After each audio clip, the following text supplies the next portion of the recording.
ஆண்டவராகிய இயேசு கிறிஸ்து இந்த பூமிக்கு வந்து சிலுவையிலே மரித்ததனுடைய மிக முக்கியமான ஒரு நோக்கம் ரட்சிக்கப்படுவது.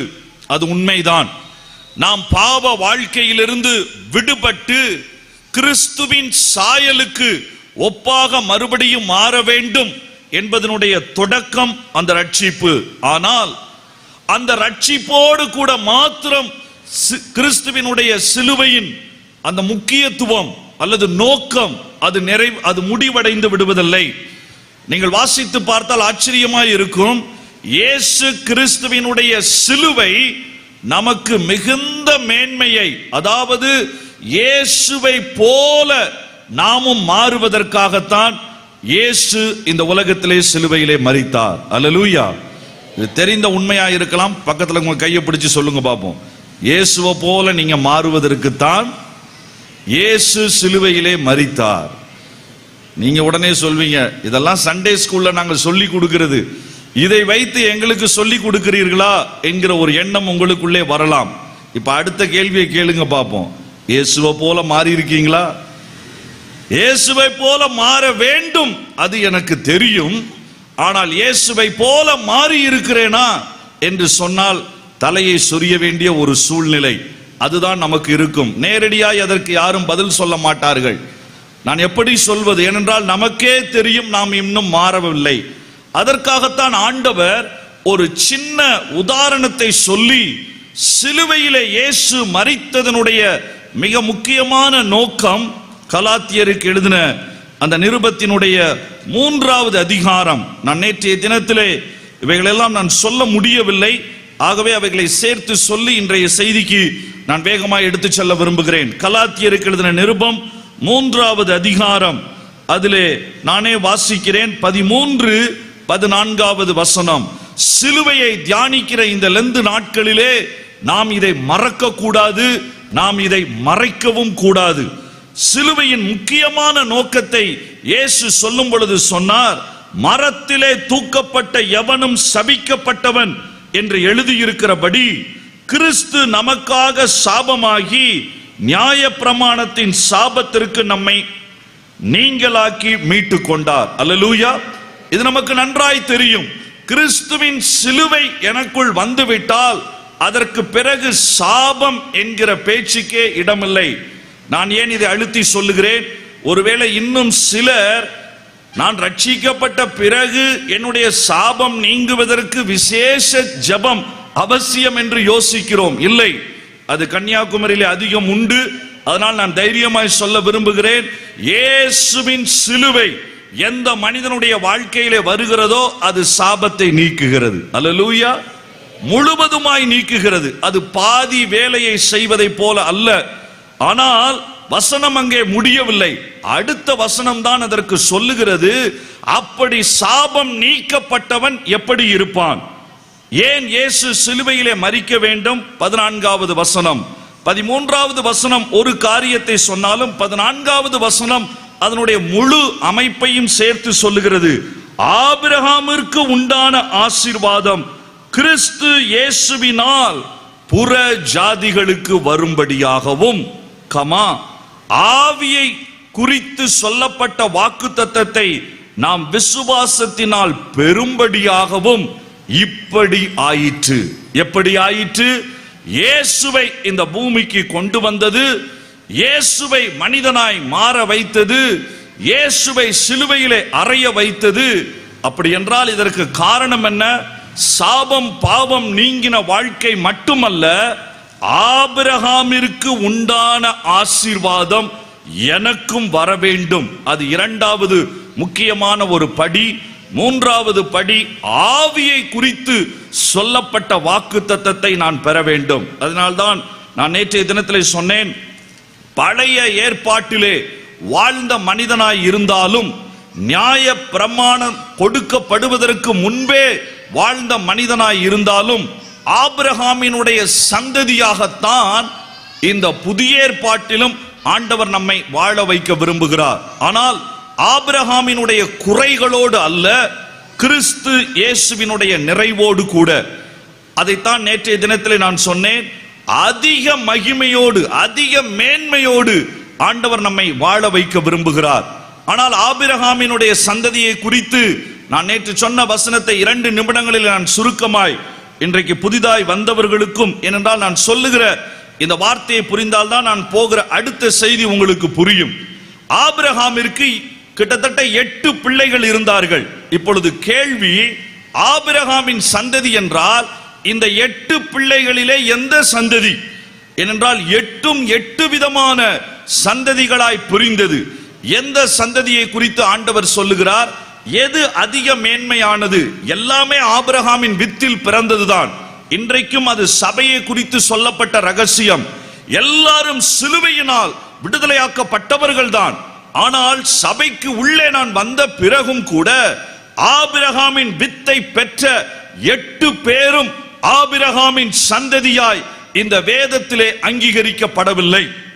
நான் மறுபடியும் சொல்லுகிறேன், ஆபிரகாமின் வித்தை பெற்ற 8 பிள்ளைகளும் ஆவிக்குரிய ஆபிரகாமின் சந்ததியாய் அவர்கள் அங்கீகரிக்கப்படவில்லை. ஒரே ஒரு சந்ததி மட்டும்தான் ஆவிக்குரிய சந்ததியாய் அங்கீகரிக்கப்பட்டது. அதை நேற்றைய தினத்திலே நான் சொன்னேன். அது வாக்குத்தத்தம் பெற்ற ஈசாக்கின் சந்ததி. அப்படி என்றால் மீதமுள்ள சந்ததியை நாம் 2 விதமாய் பிரிக்கலாம், அல்லது மொத்தம் 3 விதமாய் நாம் அதை சொல்ல முடியும். முதல் சந்ததி அது இஸ்மவேலின் சந்ததி. இந்த சந்ததியினுடைய தன்மை எப்படி இருக்கும் தெரியுமா? இவர்களும் கிறிஸ்தவர்கள் தான், இவர்களும் ஆபிரகாமின் வித்தினால் பிறந்தவர்கள் தான், இவர்களும் இன்றைக்கு புதிய ஏற்பாட்டு சபையிலே இருப்பார்கள், இவர்களும் இயேசு கிறிஸ்துவினால் அவருடைய வித்தை கூட அவர்கள் பெற்றிருக்கலாம் இஸ்மவேலை போல. ஆனால் இவர்களுடைய தன்மை எப்படி இருக்கும்? இவர் முதலாவது பிறந்தவன் இஸ்மவேல். முதலாவது உருவான ராஜ்யம் இஸ்மவேலின் ஏதோம் தேசம்தான், இஸ்ரவேல் அல்ல. இஸ்ரவேலிலே 12 கோத்திரங்கள் வருவதற்கு முன்னமே வேதத்தை நீங்கள் என்றால் ஆதியாகமத்தினுடைய புஸ்தகத்தை போய் படித்து பாருங்கள். இங்கு இஸ்ரவேல் என்கிற தேசம் உருவாகி 12 பிதாக்கள் உருவாவதற்கு முன்னமே ஆகாரின் வம்சமாகிய இஸ்மவேலின் வம்சம் அது பெரிதானது. ஏதோம் என்கிற தேசம் உருவானது. 12 பிதாக்கள் அங்கே உருவாக்கப்பட்டார்கள். அப்படி என்றால் இது எதை குறிக்கிறது? எல்லாவற்றையும் முதலாவதே பெற்றுக் கொண்டவர்கள், எல்லாவற்றிலும் முதலாவது தன்னுடைய ஆசீர்வாதத்தை அனுபவித்தவர்கள். ஆனால் அவர்களை பார்த்து வேதம் அதிர்ச்சியாய் சொல்லுகிறது, அவர்களை நாம் ஆவிக்குரிய சந்ததி என்று எடுத்துக்கொள்ள முடியாது. இன்றைக்கு சொல்லப்படுகிற சத்தியம் வேதம் சொல்லுகிற சத்தியத்திற்கு கொஞ்சம் விலகி இருப்பதை நீங்கள் பார்க்க முடியும். நீ முதலாவது வந்தால்தான் நீ ஆசீர்வதிக்கப்பட்டவன், நீ எல்லாரை காட்டிலும் முந்தினால்தான் நீ மிக பெரியவன், நீ மற்றவர்கள் எல்லாரும் பெற்றுக்கொள்வதற்கு முன்னமே நீ பெற்றுக்கொண்டால்தான் நீ ஆண்டவருடைய ஆவியினால் ஆசீர்வதிக்கப்பட்டவன் என்று சொல்லுகிற காரியம் என்னை பொறுத்தவரை வேதத்தின் அடிப்படையிலே தவறுதான். ஆண்டவருடைய கிருபையினாலே நான் தமிழ் மீடியத்தில் தான் படித்தேன். கவர்மெண்ட் எய்டட் சிஎஸ்ஐ ஸ்கூல் நடத்துகிற டயோசிஸ் ஸ்கூல்ல தான் நான் படித்தேன். அதற்கு பிறகு ரோமன் கத்தோலிக்க திருச்சபை நடத்துகிற பள்ளிகளிலே என்னுடைய மெட்ரிக், என்னுடைய 12வது வகுப்பு படிப்பை படித்தேன். ஆனால் எல்லா தேர்வுகளிலும் தேவ கிருபையினாலே நான் முதல் மாணவனாய் வந்திருக்கிறேன். 10வது வகுப்பிலே இந்தியாவில் உள்ள 1000 பேரிலே ஒருவராய் அந்த நாட்களிலே எடுப்பார்கள். அதிலே வருவதற்கு ஆண்டவர் உதவி செய்தார். மருத்துவ கல்லூரியிலே இலவசமாய் படிக்க உதவி செய்தார். என்னுடைய டிஎன்பி அறுவை சிகிச்சை பகுதியிலே தென்னிந்தியாவிலேயே முதல் மாணவனாய் வருவதற்கு ஆண்டவர் உதவி செய்தார். என்னுடைய மனைவிக்கு அதே போல சிஎம்சி வெள்ளூரிலே 2 அவருடைய போஸ்ட் கிராஜுவேட் டிகிரியும் முடிப்பதற்கு ஆண்டவர் உதவி செய்தார். முதலாவது வருவது தவறல்ல, முதல் தரமான ஆசீர்வாதத்தை பெறுவது தவறல்ல. ஆனால் அது நான் இயேசு கிறிஸ்துவின் ஆவிக்குரிய சந்ததி என்பதற்கு அடையாளம் அல்ல. அல்லேலூயா. சில பேர் யோசிக்கிறாங்க, நல்லா சொன்னீங்கன்னு முதல் ரேங்க் எடுன்னு சொல்லி எங்க அம்மா என்னை போட்டு தொந்தரவு பண்ணிட்டு இருக்கிறாங்க, இன்னும் கொஞ்சம் அழுத்தமா சொல்லிருங்க நீங்க யோசிக்கலாம்.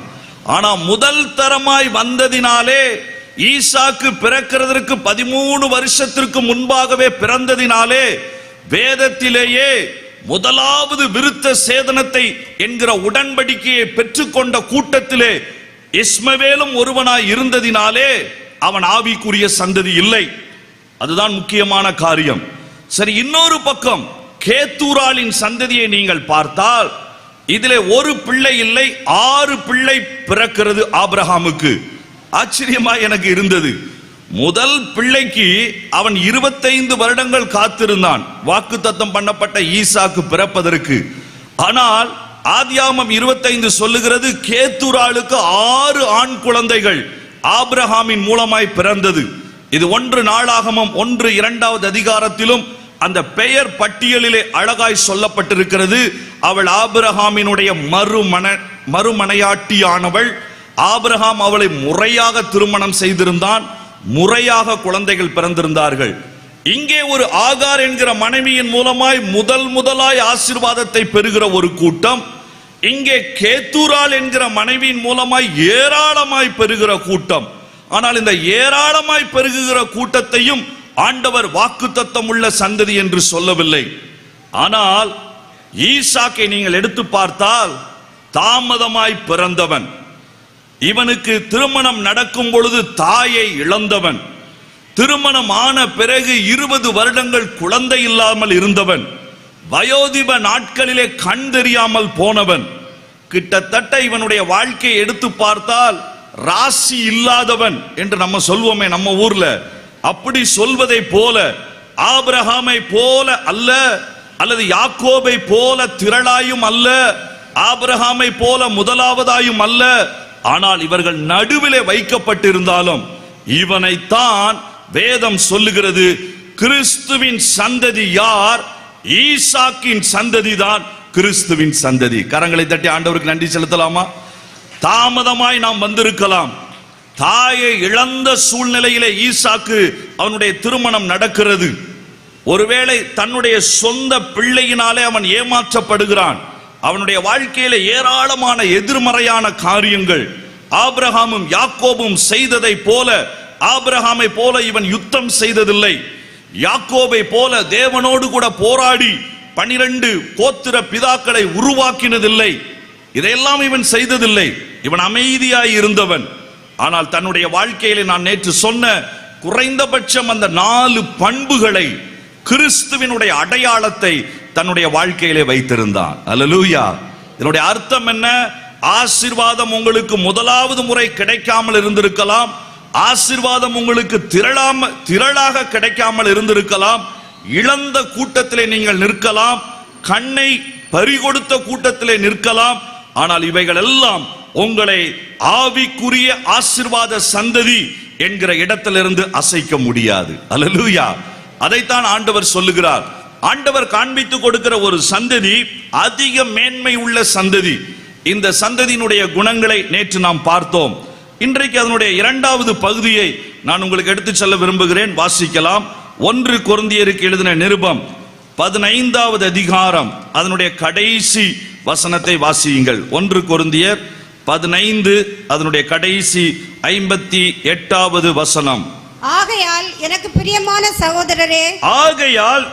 பிரியமான சகோதரரே, கர்த்தருக்குள் நீங்கள் படுகிற பிரயாசம் விருதாவாய் இராதென்று அறிந்து நீங்கள் உறுதிப்பட்டவர்களாகவும்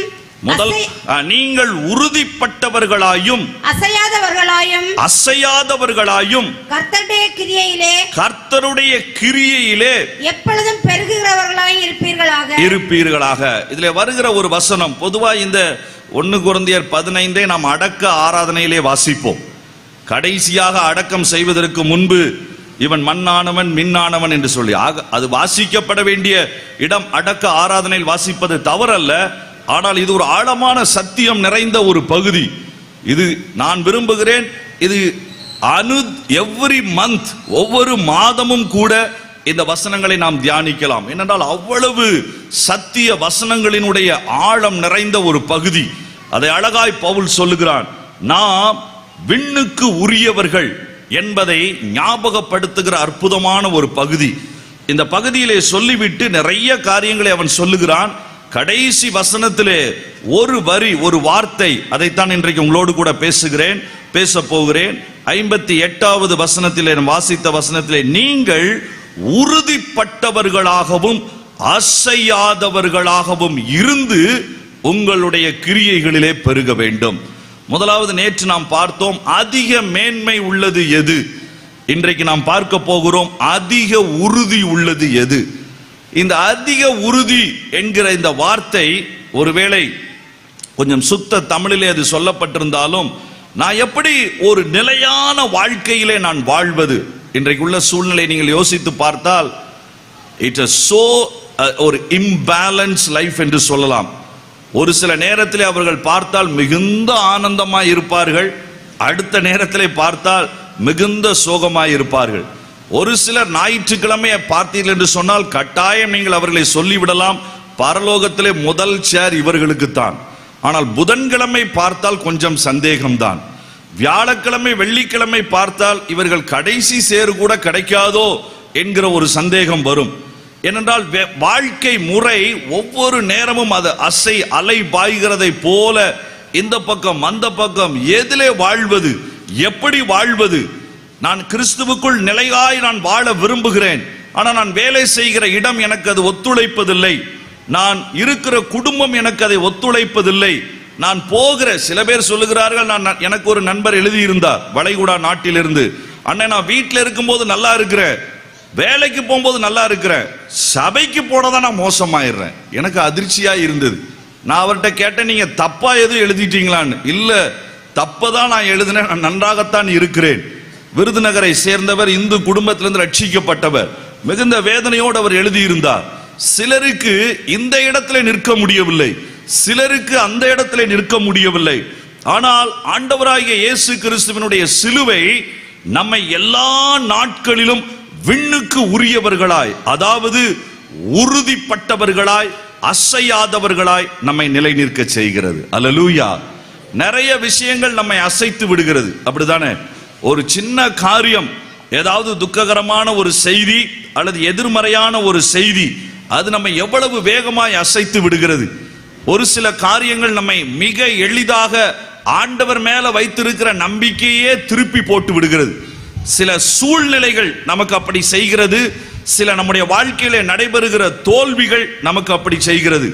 20 ஆண்டுகள் நான் வட இந்தியாவிலே மிஷனரி பணிகளை முடிக்கிற நாட்கள் வந்த பொழுது நானும் என்னுடைய மனைவியும் உட்கார்ந்து, சரி ஒரு மாதம் நாம் ஜெபிக்க ஆரம்பிக்கலாம், 20 வருடங்களுக்கு பிறகு ஆண்டவர் நமக்கு என்ன வைத்திருக்கிறார் என்பதை குறித்து என்று சொல்லி நாங்கள் ஜெபிக்க ஆரம்பித்தோம்.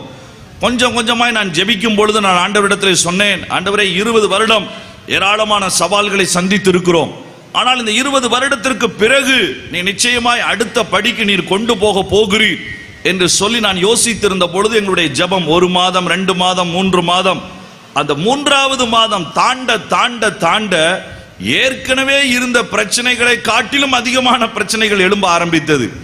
நான் யோசித்தேன், 20 வருடங்களுக்கு பிறகு இன்னமும் பிரச்சனைகளா, இன்னமும் காரியங்கள் எதிர்ப்பாய் இருப்பதா, எப்படி இதை சமாளிக்கிறது?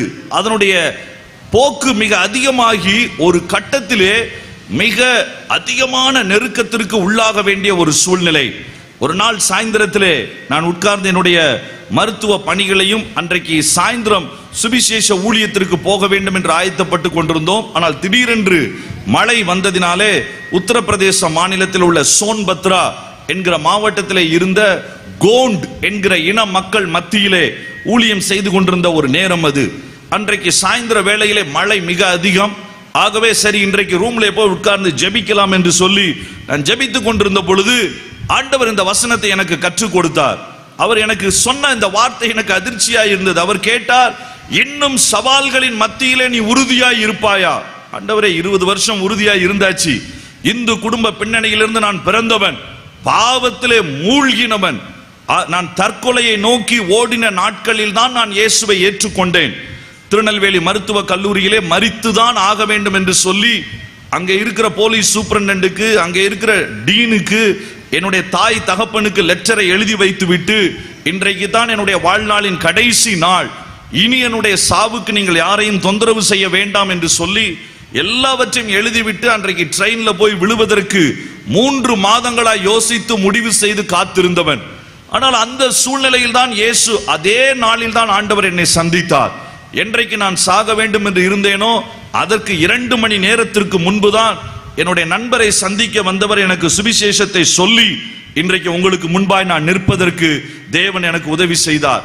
அதற்கு பிறகு ஏராளமான காரியங்களை சந்திக்க ஆண்டவர் தான் உதவி செய்தார். இதுல நான் பெருமை கொள்வதற்கு ஒன்றுமே இல்லை. பலவீனமானவன், குறை உள்ளவன், ஆனால் அவைகளின் மத்தியிலே கர்த்தர் நடத்தினார். ஆனால் அதற்கு பிறகு அவர் கேட்ட கேள்வி, இன்னமும் நீ உறுதியாய் நிற்பதற்கு ஆயத்தமா? எனக்கு புரிந்தது, இனி வரப்போகிற சவால்கள் அதிகமாய் இருக்க போகிறது. அப்பொழுதுதான் ஆண்டவர் சொன்னார், இனிமேல் என்னென்றால் நான் ஏற்கனவே ஊழியம் செய்து கொண்டிருந்த அந்த பகுதியை விட்டுவிட்டு காசி முதல் காட்மாண்டு வரை இருக்கிற பகுதியிலே நீ போய் ஊழியம் செய்ய வேண்டும் என்கிற பாரத்தை கர்த்தர் கொடுத்தார். காசி முதல் காட்மாண்டு என்று சொன்ன உடனே என்னுடைய நண்பனை அழைத்து கொண்டு நான் வேகமாய் அந்த பகுதிகளில் இருந்த தெரிந்த நண்பர்கள், சுவிசேஷகர்கள் இவர்களை சந்தித்து இந்த இடங்களிலே எப்படி ஊழியம் நடக்கிறது என்று நான் கேட்டேன். அவர்கள் சொன்ன செய்தி என்னை அதிர்ச்சிக்குள்ளாக்கினது. இப்பொழுதுதான் இங்கே 300 சபைகளை மூடி இருக்கிறார்கள். இப்பொழுதுதான் இங்கே அரெஸ்ட் பண்ணி கொண்டு போய் இருக்கிறார்கள். ஒரு சகோதரியை நான் சந்தித்தேன், அவருடைய பெயர் ஷீலா. அவர்கள் சொன்ன சாட்சி, அது எந்த மாவட்டம் என்று நான் சொல்ல விரும்பவில்லை, ஏனென்றால் இது ஆன்லைன்ல போகிறது. அந்த குறிப்பிட்ட மாவட்டத்தை சேர்ந்தவர்கள் அழுது கொண்டே சொன்னார்கள், பையா எங்க வீட்டில் நாங்க ரொம்ப பிசாசின் பிடியில இருந்தோம். ஆனா அந்த பகுதியில் திடீரென்று ஒரு சுவிசேஷகர் வந்தார். ஒரு வீட்டில் கூட்டம் நடந்தது, பாட்டு பாடிட்டு இருந்தாங்க. அதுல நிறைய பேர் போய் ஹீலிங் ஆனாங்க. ஆனா எனக்கு போக ஆசை, ஆனா எங்க வீட்டுக்காரர் போனா என்னை கொன்னே விடுவாரு. அதனால என்ன செய்யறதுன்னு யோசிச்சுட்டே இருந்தேன். 2வது வாரம் கூட்டம் நடந்தது, போக முடியல. 3வது வாரம் போக முடியல. 4வது வாரம் தைரியத்தை வரவழைத்து கொண்டு நான் எப்படி ஆகிலும் போயே ஆக வேண்டும் என்று. ஏனென்றால் ஒரு பிசாசின் தொல்லை என்னை தூங்க விடல, என்னை நிம்மதியா இருக்க விடல, என்னை சாப்பிட விடல. என் நிமித்தம் என்னுடைய குடும்பத்தினரும் ரொம்ப அதிகமான ஒரு தொந்தரவுக்கு உள்ளானார்கள். அந்த கூட்டத்தில் போய் உட்கார்ந்தேன். அந்த பாடல் வேடை முடிந்து கடைசி ஜெபத்திலே கர்த்தர் என்னை விடுதலை ஆக்கினார். எனக்கு ஒரு பெரிய சந்தோஷம், ஆனந்தம். ஆகவே அங்க அந்த இடத்திற்கு தொடர்ந்து போக ஆரம்பிச்சேன். ஆனா 15 கிலோமீட்டர் போக வேண்டும். ஆகவே அவரிடத்துல கேட்டேன், ஐயா நான் எங்க வீட்டிலேயே நான் இதை செய்யலாமா? அவர் சொன்னார், கட்டாயம் செய்யுங்கள், நீங்க இவ்வளவு தூரம் வர வேண்டாம், நீங்க 4 பேரை கூப்பிட்டு ஆண்டவரை பற்றி சொல்லுங்கள். எனக்கு ரொம்ப உற்சாகமா இருந்தது. வீட்டுக்கு வந்தேன், சொந்தக்காரங்களை கூப்பிட்டேன். கடகடன் ஒரு 15-20 குடும்பங்களை சேர்ந்தவர் வர ஆரம்பித்தார்கள். அதற்குள்ளே மதம் மாற்றுகிற அந்த புகாரிலே என்னுடைய பெயர் சேர்க்கப்பட்டது. போலீஸ் வந்தார்கள், என்னிடத்தில் எந்த கேள்வியும் கேட்கவில்லை, பெண் என்றும் என்னை பார்க்கவில்லை. அடித்து இழுத்து என்னோடு கூட 6 பேரை கொண்டு சென்று விட்டார்கள். என்னை பெண்கள் அடைக்கப்பட்ட சிறைச்சாலையில வச்சிருந்தாங்க. அந்த சிறையில நான் இருக்கும் பொழுது அங்க கிட்டத்தட்ட 500 பேர் பெண்கள் அங்கே இருந்தார்கள். ஒவ்வொருத்தரும் கிட்டத்தட்ட அதுல 400 பேர் தவறாய் குற்றம் சாட்டப்பட்டவர்கள். 100 பேர் தான் சில கொலை குற்றங்களிலே. அவருடைய கணவன் தவறாய் மகளோடு நடக்க முயற்சி செய்ததை பார்த்த ஒரு பெண் கணவனை வெட்டி எறிந்தாள். அவள் அந்த கூட்டத்திலே இருந்தாள். அல்லது மற்ற சொத்து தகராறிலே கணவனை கொன்றவர்களை மனைவி போய் பழி வாங்கினாள். அவர்கள் ஒரு சிலர் இருந்தார்கள். ஆனால் கிட்டத்தட்ட 400 பேர் எதற்காய் ஜெயிலில் இருக்கிறோம் என்றே தெரியாது. இரவெல்லாம் அழுவார்கள். பிள்ளை என்ன செய்வார்கள்? சில பேர் 8 வருடங்கள் உள்ளே இருக்கிறார்கள். ஜாமீன் எடுப்பதற்கான சக்தி இல்லை.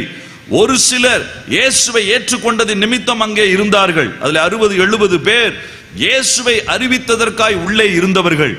அங்கே எங்களை நடத்தின விதம் அருவருப்பானது. எங்களால் இருக்க முடியவில்லை. ஒரு பெண்ணாய் நான் அதிக காரியத்தை சொல்ல முடியவில்லை என்று சொல்லி அழுதார்கள். ஆனால் ஒரு நாளிலே இரவிலே நான் ஆண்டவரை நோக்கி ஜெபிக்க ஆரம்பித்தேன். ஆண்டவரே, எனக்கு ஏன் இந்த பாடுகள்? என்னுடைய சரீரத்திலே மட்டும்தான் நான் இயேசுவை ஏற்றுக்கொள்ளாத போது எனக்கு பிரச்சனை இருந்தது. ஆனால் இப்பொழுது என்னுடைய சரீரம் மட்டுமல்ல, என்னுடைய உணர்வுகள், என்னுடைய பெண் என்று கூட பார்க்காமல் அந்த சிறைச்சாலையில இருக்கிறவர்கள் என்னை மிருகத்தை போல நடத்துகிற காரியம் ஏற்றுக்கொள்ள முடியவில்லை. ஆண்டவரே, என்னோடு இருக்கிற பெண்களை அவர்கள் நடத்துகிற விதம் ஏற்றுக்கொள்ள முடியவில்லை. அதிகமாய் அழுது ஜெபித்திருக்கிறார்கள். அடுத்த நாள் காலை ஒரு பெண் காவலர் இவருடைய முகத்தை பார்த்து தான் கொண்டு வந்திருந்த சாப்பாடையும் கொடுத்து, இந்த பாருமா, நீ இந்த இடத்துல இருந்து நீ எதுவும் செய்ய முயற்சிக்காதே, உன்னுடைய சோகம் எனக்கு புரிகிறது. ஆனால் அவர்கள் சொல்லுவதை செய்து நீ எப்படியாவது உன்னை காப்பாற்றிக்கொள் என்று சொல்லிவிட்டு போய்விட்டார்கள். இவர்களுக்கு ஒன்றுமே முடியவில்லை. ஆனால் அந்த நேரத்தில் தான் அவங்களுக்குள்ள ஒரு உள் உணர்வு வந்திருக்கிறது, நான் இந்த இயேசுவுக்காய் நின்றே ஆக வேண்டும். இது என்னை அசைக்கிற இடம். இது என்னுடைய விசுவாசத்தை உடைத்து போடுகிற ஒரு இடத்திற்கு நான் வந்திருக்கிறேன், ஆனால் விடமாட்டேன் என்று சொல்லி அன்றைக்கு இரவிலே ஜெபித்த பொழுது அவர்கள் சொன்னார்கள், என்னுடைய வாழ்க்கையிலே முதல் முறை ஒரு தரிசனத்தை நான் பார்த்தேன். இயேசு அப்போஸ்தலர் 12வது அதிகாரத்திலே பேதுருவை வந்து விடுவித்து கடந்து சென்ற அந்த சம்பவம் நான் படித்திருக்கிறேன். ஆனால் நான் தரிசனத்திலே ஒரு சம்பவத்தை பார்த்தேன். எனக்கு மிகப்பெரிய சந்தோஷம். அதிகாலை 3 மணிக்கு நான் அதை பார்த்த பொழுது என் கூட இருந்தவர்களை எழுப்பினேன். நான் இயேசுவை பார்த்தேன், இயேசுவை பார்த்தேன். எல்லாரும் நினைச்சாங்க இவளுக்கு புத்தி குழம்பி விட்டது, நாளைக்கு இனி மென்டல் ஹாஸ்பிட்டலுக்கு தான் இவளை கொண்டு செல்ல வேண்டும் என்று. ஆனால் அடுத்த நாள் ஆச்சரியமாய் இருந்தது. எந்த அதிகாரி இவளிடத்திலே மிக மோசமாய் நடந்தார்களோ அவர்களை இவர்கள் பட்சமாய் திரும்பினார்கள், இவர்களுக்கு உதவி செய்தார்கள், நல்ல அறையை கொடுத்தார்கள். எதுவுமே நடக்காமல் ஜெயிலில் இருந்து கொண்டிருந்த இவருடைய வாழ்க்கையில ஒரே வாரத்திலே ஜாமீன் வந்தது. அப்ப வெளியே வருவதற்கு முந்தின நாள் அங்க இருக்கிற ஜனங்களை கூட்டி இவங்க சொல்லி இருக்கிறாங்க, கவலைப்படாதீங்க, உறுதியா நில்லுங்க, இந்த தேவன் உங்களையும் விடுவிப்பார். நான் வெளியில வந்ததுக்கு அப்புறம் அந்த அம்மா சொன்னாங்க, நான் வெளியில வந்து 3 மாதங்கள்ல 66 பேருக்கு 8 வருஷத்துக்கு அப்புறம் ஜாமீனை கர்த்தர் கிடைக்க செய்திருக்கிறார். ஹல்லேலூயா. இதெல்லாம் சொல்லிட்டு அவங்க சொன்னாங்க, இதெல்லாம் நன்மையா இருக்கிறது, ஆனால் நான் நடத்தின இடத்திலே போய் சபையை மறுபடியும் ஆரம்பிக்க நினைத்த பொழுது யாரும் வருவதற்கு ஆயத்தமா இல்லை. என்னுடைய சொந்த ஊருக்கு போன பொழுது என்னுடைய பிள்ளைகள் சொன்னார்கள், ஜெயிலுக்கு போயிட்டு வந்தவனுடைய பிள்ளை என்று நான் அழைக்கப்படுவதற்கு ஆயத்தம் இல்லை, இனி என்னுடைய வீட்டிற்கு வராதே என்று மகன் சொன்னான், மகள் சொன்னாள், கணவன் சொன்னான். எனக்கு ஒரு பெரிய என்னுடைய இருதயமே உடைந்தது. என்னுடைய சொந்த பிள்ளைகள், நான் வளர்த்த பிள்ளைகள், நான் தவறான காரியத்திற்கு ஜெயிலுக்கு போகவில்லை. ஆனால் அப்பொழுதுதான் என்னுடைய மனதிலே ஆண்டவர் சொன்ன காரியம் வந்தது, நான் உறுதியாய் நிற்க வேண்டும். இன்றைக்கு அந்த மாவட்டத்தை விட்டுவிட்டு இன்னொரு மாவட்டத்திலே வந்து நன்றாய் ஊழியம் செய்து கொண்டிருக்கிறேன் என்று அவங்களுடைய காரியங்களை சொன்னார்கள். இதே போல ஏராளமான ஜனங்கள் இருக்கிறார்கள். இதை கேட்க கேட்க கேட்க அந்த பகுதிகளில் நான் டிராவல் பண்ணும் பொழுது எனக்குள் ஒரு பெரிய கேள்வி, ஆண்டவரே, இத்தனை வருடங்கள் போராட்டத்திற்கு பிறகு ஒரு விசாலமான இடத்தில் தானே நீர் ஊழியத்தை தருவீர் என்று நான் யோசித்தேன். ஆனால் இவ்வளவு கடினமான இடமா? மறுபடியும் என்னுடைய நண்பர்களோடு கூட நாங்கள் ஜெபிக்க ஆரம்பித்தோம். ஆண்டவர் தெளிவாய் சொன்னார், இதுல நீ உறுதியாய் நின்றால் கிரியைகளில் நான் பெருக செய்வேன். இதுல நீ உறுதியாய் அசையாத இடத்திற்கு அதிக உறுதிக்கு நீ உன்னை ஆயத்தப்படுத்தினால் காரியங்களை நான் செய்வேன். 2 வருடங்களுக்குள் ஆண்டவருடைய கிருபையினாலே நாம் நேற்று கேட்டதை போல கிட்டத்தட்ட 153 மிஷனரிகள் எங்களோடு கூட இணைந்தார்கள். தமிழ்நாட்டிலிருந்து அதிகம் பேர் கிடையாது, 90% அங்கே இருக்கக்கூடிய ஜனங்கள் சுவிசேஷ ஊழியத்தை செய்வதற்கு ஆண்டவர் உதவி செய்தார். 2 வருடங்களுக்குள் நேற்று சொல்லப்பட்டதை போல 54 பெரிய சபைகளை, 107 வீட்டு சபைகளை உருவாக்கி இன்றைக்கு 2500 3000த்திற்கும் அதிகமான விசுவாசிகளை இந்தியாவிலும் நேபாள் தேசத்திலும் எங்கே மதமாற்ற தடை சட்டங்கள் அதிகமாக இருக்கிறதோ அந்த பகுதியிலே தேவன் எழுப்பி இருக்கிறார். அல்லேலூயா. இதை சொல்வதற்கு காரணம் என்ன? உறுதியாய் நின்று பாருங்கள், விண்ணவரினுடைய சாயலை நீங்கள் பார்க்க முடியும். உறுதியாய் உங்களுடைய வாழ்க்கையிலே, கிறிஸ்தவ வாழ்க்கையிலே நீங்கள் நின்று பாருங்கள். ஆனால் உறுதியாய் நிற்கத்தானே முடியவில்லை. தமிழ்நாட்டிலே நாம் நன்றாய் ஒரு காலத்திலே ஒருவேளை கன்னியாகுமரி நன்றாய் படித்த ஒரு மாவட்டம். இன்றைக்கு மத்தியானம் நாங்கள் ஒரு எங்களுக்கு தெரிந்த அருமையான ஒரு தேவ மனிதன், அவர் கொஞ்சம் சுகவீனமாய் இருப்பதினாலே அவரை சந்தித்து விட்டு ஜெபித்து விட்டு நாங்கள் வரும் பொழுது எங்கள் வண்டிக்கு முன்பாகவே 2 வாலிபர்கள் கிட்டத்தட்ட ஒரு நொடிதான் அவர்கள் கீழே விழுந்து எதிரே வருகிற லாரி அவர்களை அடித்திருக்கும். முழுவதும் குடித்திருந்தார்கள். இங்கே அங்கே அவர்களால் வண்டி ஓட்டக்கூட முடியவில்லை. யோசித்தோம், வாலிபர்கள் கூட அதிகமாய் குடித்து நிலை தவறி கெட்டு போய் கொண்டிருக்கிற ஒரு பெரிய காலகட்டத்திலே இன்றைக்கு நம்முடைய சபை இங்கே இருக்கிறது. இந்த இடத்திலே எங்கே நான் உறுதியாய் நிற்க வேண்டும்? எப்படி நான் உறுதியாய் நிற்க வேண்டும்? இன்னொரு வசனத்தையும் வாசிக்கலாம். இந்த உறுதியை குறித்து வேதம் எவ்வளவு அதிகமாய் சொல்லுகிறது புரிந்து கொள்ளுகிற விதத்திலே ஆதியாகமத்தின் புஸ்தகம் அதனுடைய 49வது அதிகாரம், ஜெனசிஸ் சாப்டர் 49 அதனுடைய 23 24வது வசனத்தை வாசிக்கலாம். ஆதியாகமம் 49 23 24. வில் வீரர் அவனை மனமடிவாக்கி அவன் மேல் எய்து, பாருங்க, அவனை முதல்ல மனமடிவாக்குகிறார்கள்.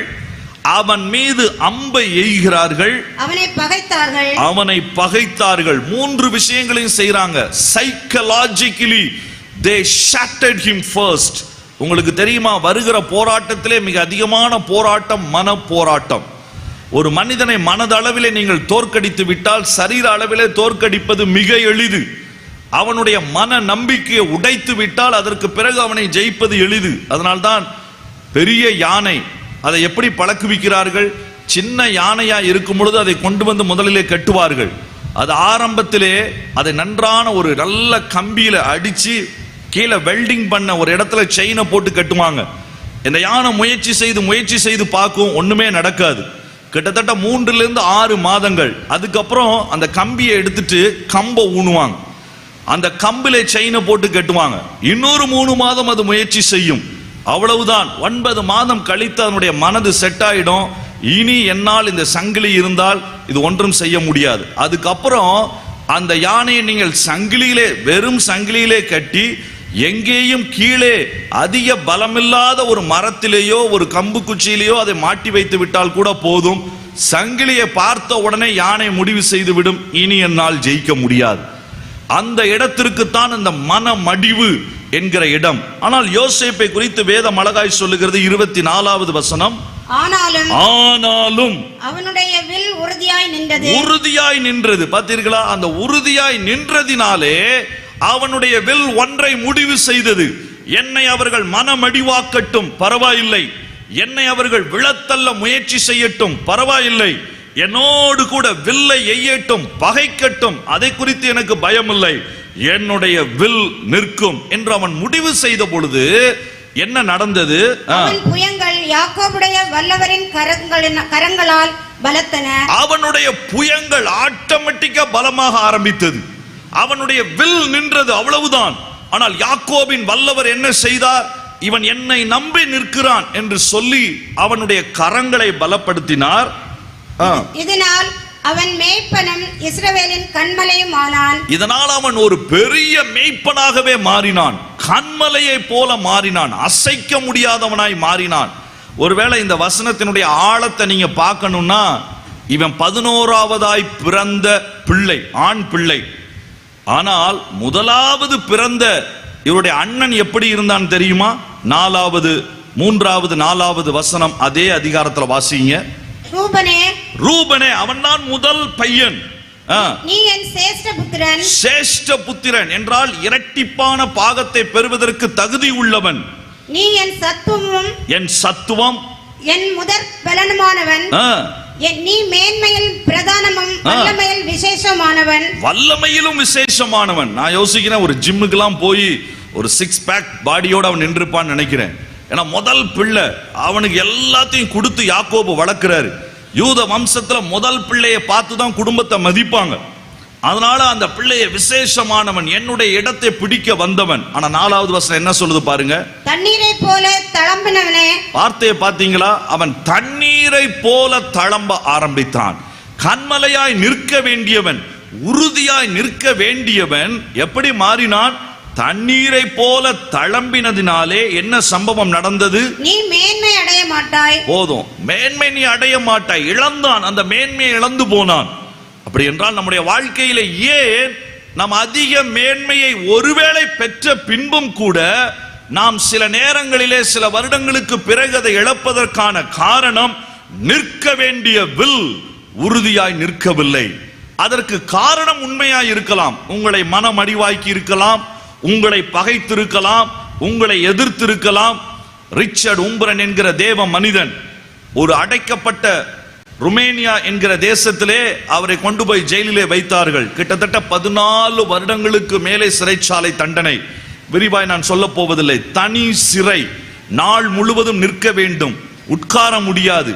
அந்த இடத்திலே சில மணி நேரங்கள் தான் உட்கார முடியும், அதற்கு மேல் உட்கார விடமாட்டார்கள். அதை தாண்டி இரவும் பகலும் 14 மணி நேரத்திற்கு மேல ஸ்பீக்கர்ஸ் வச்சிருப்பாங்க அந்த ரூம்ல.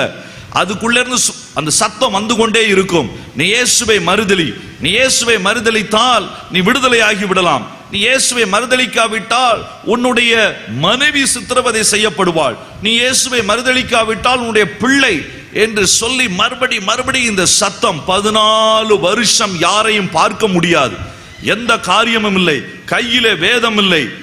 இதை மறுபடி சொல்லி அந்த கம்யூனிஸ்ட் அரசாங்கம் இந்த ரிச்சர்ட் உம்பரன் என்கிற மனிதனை ஒன்றும் செய்ய முடியாததினாலே அடித்து தழும்புகளாக்கி அவனை தூக்கி வெளியே எறிந்தார்கள். சரி போ, இனி நீ எதற்கும் உதவ மாட்டாய் என்று சொல்லி ரிச்சர்ட் உம்பரன் வெளியே வந்த பொழுது உலகம் சொல்லுகிறது, பரிசுத்த பவுலுக்கு பிறகு அவருடைய முழு உடலிலும் காயங்களையும் தழும்புகளையும் பெற்ற ஒரு தேவ மனிதன் என்று சொல்லி த டார்ச்சர் ஃபார் கிரைஸ்ட் என்கிற ஒரு பெரிய புஸ்தகத்தை, அப்படி அதில் சித்திரவதை செய்யப்படக்கூடிய ஜனங்களினுக்காக ஒரு ஊழியத்தை அவர் ஆரம்பித்தார். ஆரம்பிக்கும் பொழுது அவரிடத்தில் ஒரு பத்திரிகைக்காரர் கேட்டார், திருநெல்வேலி பகுதிக்கும் வந்து அவர் பிரசங்கம் செய்திருக்கிறார். அந்த தேவ மனிதனிடத்திலே கேட்ட பொழுது அவர் சொன்ன ஒரே ஒரு காரியம்தான், 24 மணி நேரத்திலே 14 மணி நேரத்திற்கு மேலே ஒரு சத்தம் எனக்குள்ள வந்து கொண்டே இருக்கும். சில நேரங்களில் நான் யோசிப்பேன், ஐயோ நான் படித்த வசனங்கள் கூட எனக்கு மறக்கிறது, என்னால் படிப்பதற்கு வசனங்கள் இல்லை, என்றைக்கோ மனப்பாடம் பண்ணின வசனங்கள், அதை மட்டும் மறுபடியும் சொல்லிக்கொண்டு இந்த சத்தம் எப்பொழுது போகும் என்று நான் ஒரு நாளை கழிப்பேன். அடுத்த நாள் வந்துவிடும். ஒரு சூழ்நிலையில ஆண்டவரே முடியவில்லை, இந்த டார்ச்சர், இந்த அழுத்தம், இந்த மன அழுத்தம் என்னால் தாங்க முடியவில்லை என்று யோசித்த நேரங்களில் எல்லாம் அவர் சொன்னார், ஒரே ஒரு காட்சி தான் என்னை நிலைத்து நிற்க செய்தது. சிலுவையிலே இயேசு உறுதியாய் நின்றார். அவருடைய வில் வளையவில்லை. அவரை எத்தனை துன்பப்படுத்தியும் அந்த வில் வளையவில்லை என்கிற காரியம் என்னை உற்சாகப்படுத்தினது. அந்த சத்தம் என்னை உற்சாகப்படுத்தினது. மறுபடியும் நான் படித்த வசனங்களை சொல்லி இன்றைக்கு அதுல இருந்து வெளியே வந்திருக்கிறேன். ஆனால் என் ஆண்டவருக்காய் இத்தனை பாடுகளை படுவதற்கு தேவன் கொடுத்த இந்த கிருபைக்காய் நன்றி செலுத்த. இன்றைக்கு அவர் நிமித்தமாய் உலகம் முழுவதிலும் உபத்திரவப்படுகிற சபைகளுக்கு ஒரு பெரிய ஆசீர்வாதமாய் அவர் மாறினார். அல்லேலூயா. பக்கத்துல கையை பிடிச்சு சொல்லுங்க, உறுதியா நில்லுங்க. அல்லேலூயா. எதுக்கும் நம்ம பயப்பட வேண்டிய, தயங்கி நின்று வாழ வேண்டிய அவசியம் இல்லை. இயேசுவை சொல்லுவதற்கே இன்றைக்கு தயக்கம். நீ கிறிஸ்தவனா என்று சொல்லி யாராவது கேட்டால் இப்படி தலையை சுத்துகிறான், நீ இருக்கிறையா இல்லையா என்று அவர்களுக்கே தெரியவில்லை. இயேசுவை பற்றி 4 பேரிடத்திலே நான் கிறிஸ்தவன் என்கிற தைரியமாய் சொல்லுவதற்கு கூட நமக்கு மனம் குன்றி போய்விட்டது. இப்ப பைபிளை எடுத்துட்டு போவதற்கு அநேக பேருக்கு வெக்கம்.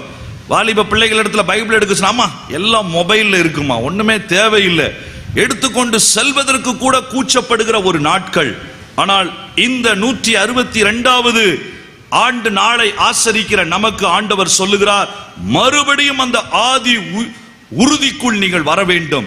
இயேசுவை பின்பற்றுவதற்கு நம்முடைய முன்னோர்கள் எத்தனை உறுதியாய் நின்றார்களோ, இதே கண்ணனூர் பகுதியிலே அருமையான அந்த அம்மையார், இயேசுவடியால் அம்மையார் எப்படி தன்னையே பலியாய் ஒரு மரிப்பதற்கு இரத்த சாட்சியாய் விட்டு கொடுத்து இந்த இடத்திலே சபையாய் எழும்புவதற்கு தன்னை கொடுத்தார்களோ, அந்த ஆதி உறுதிக்கு நம்முடைய முழு சபையும் பிள்ளைகளும் கூட எழும்ப வேண்டும். வேதத்தின் அடிப்படையிலே தேவன் பாராட்டின 4 உறுதியாளர்களை வேகமாய் சுருக்கமாய் நான் அடுத்த 15-20 நிமிடங்களிலே உங்களுக்கு முன்பாய் கொண்டு வர விரும்புகிறேன். ஏனென்றால் ஒருவேளை நாமவே நிறைய பேரை நாம் எடுக்க முடியும், ஆனால் ஆண்டவரே சாட்சி சொல்லுகிறார். இந்த 4 பேர் மிக முக்கியமானவர்கள். வாசிக்கலாம். எசேக்கியேலுக்கு எழுதின நிருபம் அதனுடைய 14வது அதிகாரம் அதனுடைய 14வது வசனத்தை வாசிக்கலாம்.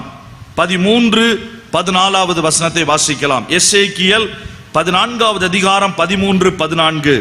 மனுபுத்திரனே, ஒரு தேசம் எனக்கு விரோதமாய் துரோகம் பண்ணி கொண்டே இருந்து பாவம் செய்தால் நான் அதற்கு விரோதமாக என் கையை நீட்டி அதில் அப்பம் என்னும் ஆதரவு கோலை முறித்து அதில் பஞ்சத்தை அனுப்பி மனுஷரையும் மிருகங்களையும் அதில் இராதபடிக்கு நாசம் பண்ணுவேன். ஒரு தேசம் கர்த்தருக்கு விரோதமாய் செய்தால் கர்த்தர் என்ன தண்டனையை அனுப்புவார் என்று சொல்லிவிட்டு 14வது வசனம் ஆரம்பிக்கிறது பாருங்கள். அப்பொழுது அந்த தண்டனையை அனுப்புகிற அந்த நேரத்திலே அப்பொழுது நோவா, தானியேல், யோபு ஆகிய இந்த 3 புருஷரும் அதன் நடுவில் இருந்தாலும் அவர்கள் தங்கள் நீதியினால் தங்கள் ஆத்துமாக்களை மாத்திரம் தப்புவிப்பார்கள் என்று ஆண்டவர் சொல்லுகிறார். இங்கே ஒருவேளை எதிர்மறையாய் சொல்லப்பட்டதை போல தெரியலாம், ஆனால் ஆண்டவர் என்ன சொல்றார் தெரியுமா? முழு தேசத்தையும் நான் அழிக்க கை நீட்டினாலும், அங்கே இந்த 3 பேரிலே ஒருவர் இருந்தாலும் என்னால் அவர்களை அழிக்க முடியாது, மற்றவர்களை நான் அழித்து விடுவேன். அப்ப ஆண்டவர் சொல்லி உறுதியாய் நின்றவர்கள் என்று பழைய ஏற்பாட்டு சரித்திரத்திலே தேவன் சொன்ன இந்த 3 பேர், இது எந்த சூழ்நிலையிலே சொன்னார் தெரியுமா? தேவனுக்கென்று வாழ மனமற்று எல்லா சூழ்நிலையிலையும் காம்ப்ரமைஸ் பண்ணி உலகத்தோடு ஒத்து வாழ்ந்து கொண்டிருந்த கிறிஸ்தவ தலைவர்களை சந்தித்த பொழுது சொன்ன வசனம். அதுதான் மிக முக்கியமானது.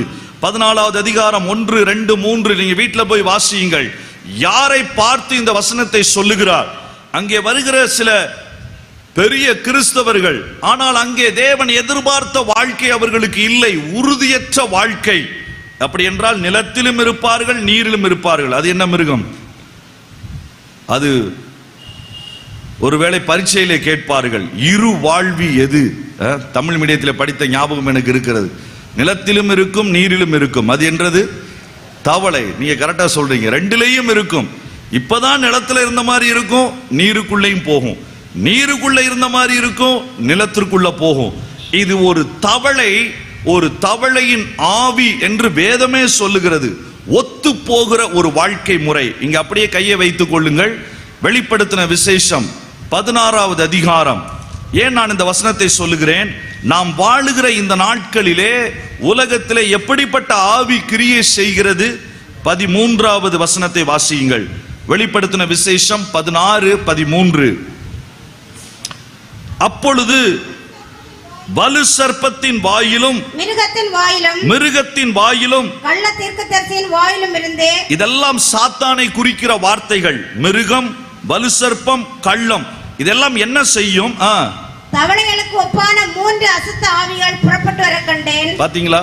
என்ன ஆவி வருமா? தவளைக்கு ஒத்த ஆவிகள் இந்த பூமியிலே வரும் கடைசி நாட்களிலே. இந்த தவளைக்கு என்ன சுபாவமோ அதே சுபாவத்தை நமக்கு அது கொடுக்க நினைக்கும். யூத கோத்திரத்து சிங்கமாய் வாழ வேண்டிய சபை, யூத கோத்திர சிங்கமாய் எழும்ப வேண்டிய தேவ பிள்ளைகள், தவளையின் ஆவி உள்ளே வருவதினாலே அவர்களும் தவளையை போல இங்கேயும் இருப்பார்கள், அங்கேயும் இருப்பார்கள். அந்த சூழ்நிலையில் தான் ஆண்டவர் சொல்லுகிறார், இப்படிப்பட்டவர்களை வைத்து அல்ல, ஆனால் நான் சொல்லுகிற இந்த 3 பேர் அதனுடைய நடுவிலே இருந்தால் அவர்களை ஒரு நாளும் நான் அழிக்க மாட்டேன். ஆச்சரியம் என்ன தெரியுமா? இந்த 3 பேரும் மிகப்பெரிய மனிதர்கள் என்று கொண்டு நாம் சொல்ல முடியாது. இவர்களை விட பெரியவர்கள் இருக்காங்க. மோசே இருக்கிறார், ஆபிரகாம் இருக்கிறார், எலியா இருக்கிறார். ஆனால் அவர்களெல்லாம் விட்டு ஆண்டவர் அழகா இந்த 3 பேரை சொல்லுகிறார். இந்த 3 பேருக்குள்ள முக்கியமான குணங்கள் இவர்களை குறித்து நமக்கு நன்றாய் தெரியும். ஆனால் எத்தனை முறை சொல்லுகிறார் தெரியுமா? 16வது வசனத்தினுடைய முதல் வரி, அந்த 3 புருஷரும். 18வது வசனத்தினுடைய முதல் வரி, அந்த 3 புருஷரும். 20வது வசனத்தினுடைய முதல் வரி, நோவாவும் தானியேலும் யோபும். இந்த 3 பேரும், இந்த 3 பேரும், இந்த 3 பேரும். மறுபடி ஆண்டவர் சொல்லுகிறார், எந்த சூழ்நிலை வந்தாலும் இவர்களை அசைக்காது. 4 விதமான நியாய தீர்ப்பு, பட்டயம், பஞ்சம், கொள்ளை நோய், இவர் துஷ்ட மிருகங்கள், இதுல எது வந்தாலும் இவர்களை ஒன்றும் செய்ய முடியாது. They are the real heroes. They are the spiritual heroes. ஒரு பெரிய ஆவிக்குரிய கதாநாயகர்களாய் ஆண்டவரே சொல்லுகிறார். அப்படி என்ன இவர்கள் செய்தார்கள்? முதல் மனிதனை நான் சொல்ல விரும்புகிறேன், இந்த யோபு. இவன் என்ன செய்தான் தெரியுமா? யோபு குறித்து நான் விவரமாய் சொல்ல வேண்டிய அவசியம் இல்லை. இந்த யோபுவை ஏன் நான் முதலாவது எடுக்கிறேன்? குடும்பத்திலே வருகிற கலக்கங்களின் நடுவில் இவன் உறுதியாய் நின்றான். இன்றைக்கு மிக முக்கியமானது காரியம் அது. சபைகளிலே குடும்ப வாழ்க்கையிலே வருகிற கலக்கங்கள் தான் அநேகரை மூழ்கடித்து விடுகிறது. குடும்பத்திற்குள்ளே அவர்களால் தேவனுக்கென்று நிற்க முடியவில்லை, சரியா இருக்க முடியவில்லை. ஒருவேளை அது சிலருக்கு ஒவ்வொருவருக்கும் ஒவ்வொரு விதமான பிரச்சனைகளாய் இருக்கலாம். பண பிரச்சனையா இருக்கலாம், அல்லது மன பிரச்சனையா இருக்கலாம், அல்லது வித்தியாசமான காரியங்களாக இருக்கலாம், அல்லது அதிகமான போராட்டங்கள் குடும்பத்திலே இருக்கலாம், இழப்புகள் இருக்கலாம். ஜெர்மன் தேசத்திலே அங்கு ஹானோவர் என்கிற ஒரு இடத்திலே பிரசங்கிப்பதற்காக நான் சென்றிருந்தேன். அங்கே இருந்த பாப்டிஸ்ட் சபையினுடைய போதகர், அவர் ஒரு பெண்மணி, அந்த கூட்டத்திற்கு வந்திருந்தார்கள். அன்றைக்கு என்னுடைய சாட்சியை சொன்ன பிறகு நான் சாயந்தரம் உன்னை சந்திக்க வேண்டும் என்று சொல்லி 5 மணிக்கு அப்பாயின்மெண்ட். அவர்களை பொறுத்தவரை 5 மணி என்றால் 4:59 வந்து நிற்பார்கள். அவர்கள் சொன்னார்கள், நான் அரை மணி நேரம் தான் உன்னோடு கூட இருப்பேன், அதற்குள் எனக்கு சில கேள்விகள் உன்னோடு பேச வேண்டும். 5:29 அவர்கள் எழுந்து விடுவார்கள். அதுதான் ஜெர்மனியருடைய டைம். ரொம்ப பெர்ஃபெக்டா இருப்பாங்க.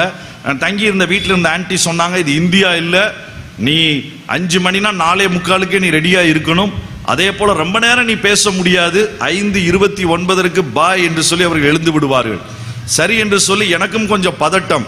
பெண் போதகர், பாப்டிஸ்ட் திருச்சபையை சேர்ந்தவர், என்ன கேள்வி கேட்க போகிறார், என்ன நம்ம சொல்ல போகிறோம் தெரியவில்லையே. வந்த உடனே சொன்னார்கள், இன்றைக்கு காலையிலே நீ பிரசங்கித்தாயே, அது உண்மையாகவே நீ நம்புகிறாயா என்று சொல்லி. நான் அன்றைக்கு பிரசங்கித்ததே விசுவாசம் என்கிற தலைப்பில் தான். அவங்க என்ன தெரியுமா கேட்டாங்க, விசுவாசத்தை நீ விசுவாசிக்கிறாயா? எனக்கு முதல் கேள்வியே குழப்பமா இருந்தது. நான் சொன்னேன், கட்டாயம் நான் விசுவாசித்ததினால் தான் பிரசங்கிக்கிறேன். ஓகே. இரண்டாவது அவர்கள் சொன்னார்கள், ஆனால் நான் அதை பிரசங்கிக்க முடியவில்லை, என்னால் அதை ஏற்றுக்கொள்ள முடியவில்லை. ஏன் என்று நான் கேட்டேன். இயேசு உண்மையிலே நான் அவர் மீது விசுவாசம் வைக்க வேண்டும் என்றால் ஏன் என்னுடைய வாழ்க்கையில் இது நடந்தது? நான் சொன்னேன், என்ன என்று சொல்லுங்கள். நானும் என்னுடைய கணவரும் ஒரு குழந்தைக்காக அதிக நாட்கள் காத்திருந்தோம். அநேக வருஷங்களுக்கு பிறகு ஒரு மகளை கர்த்தர் தந்தார்.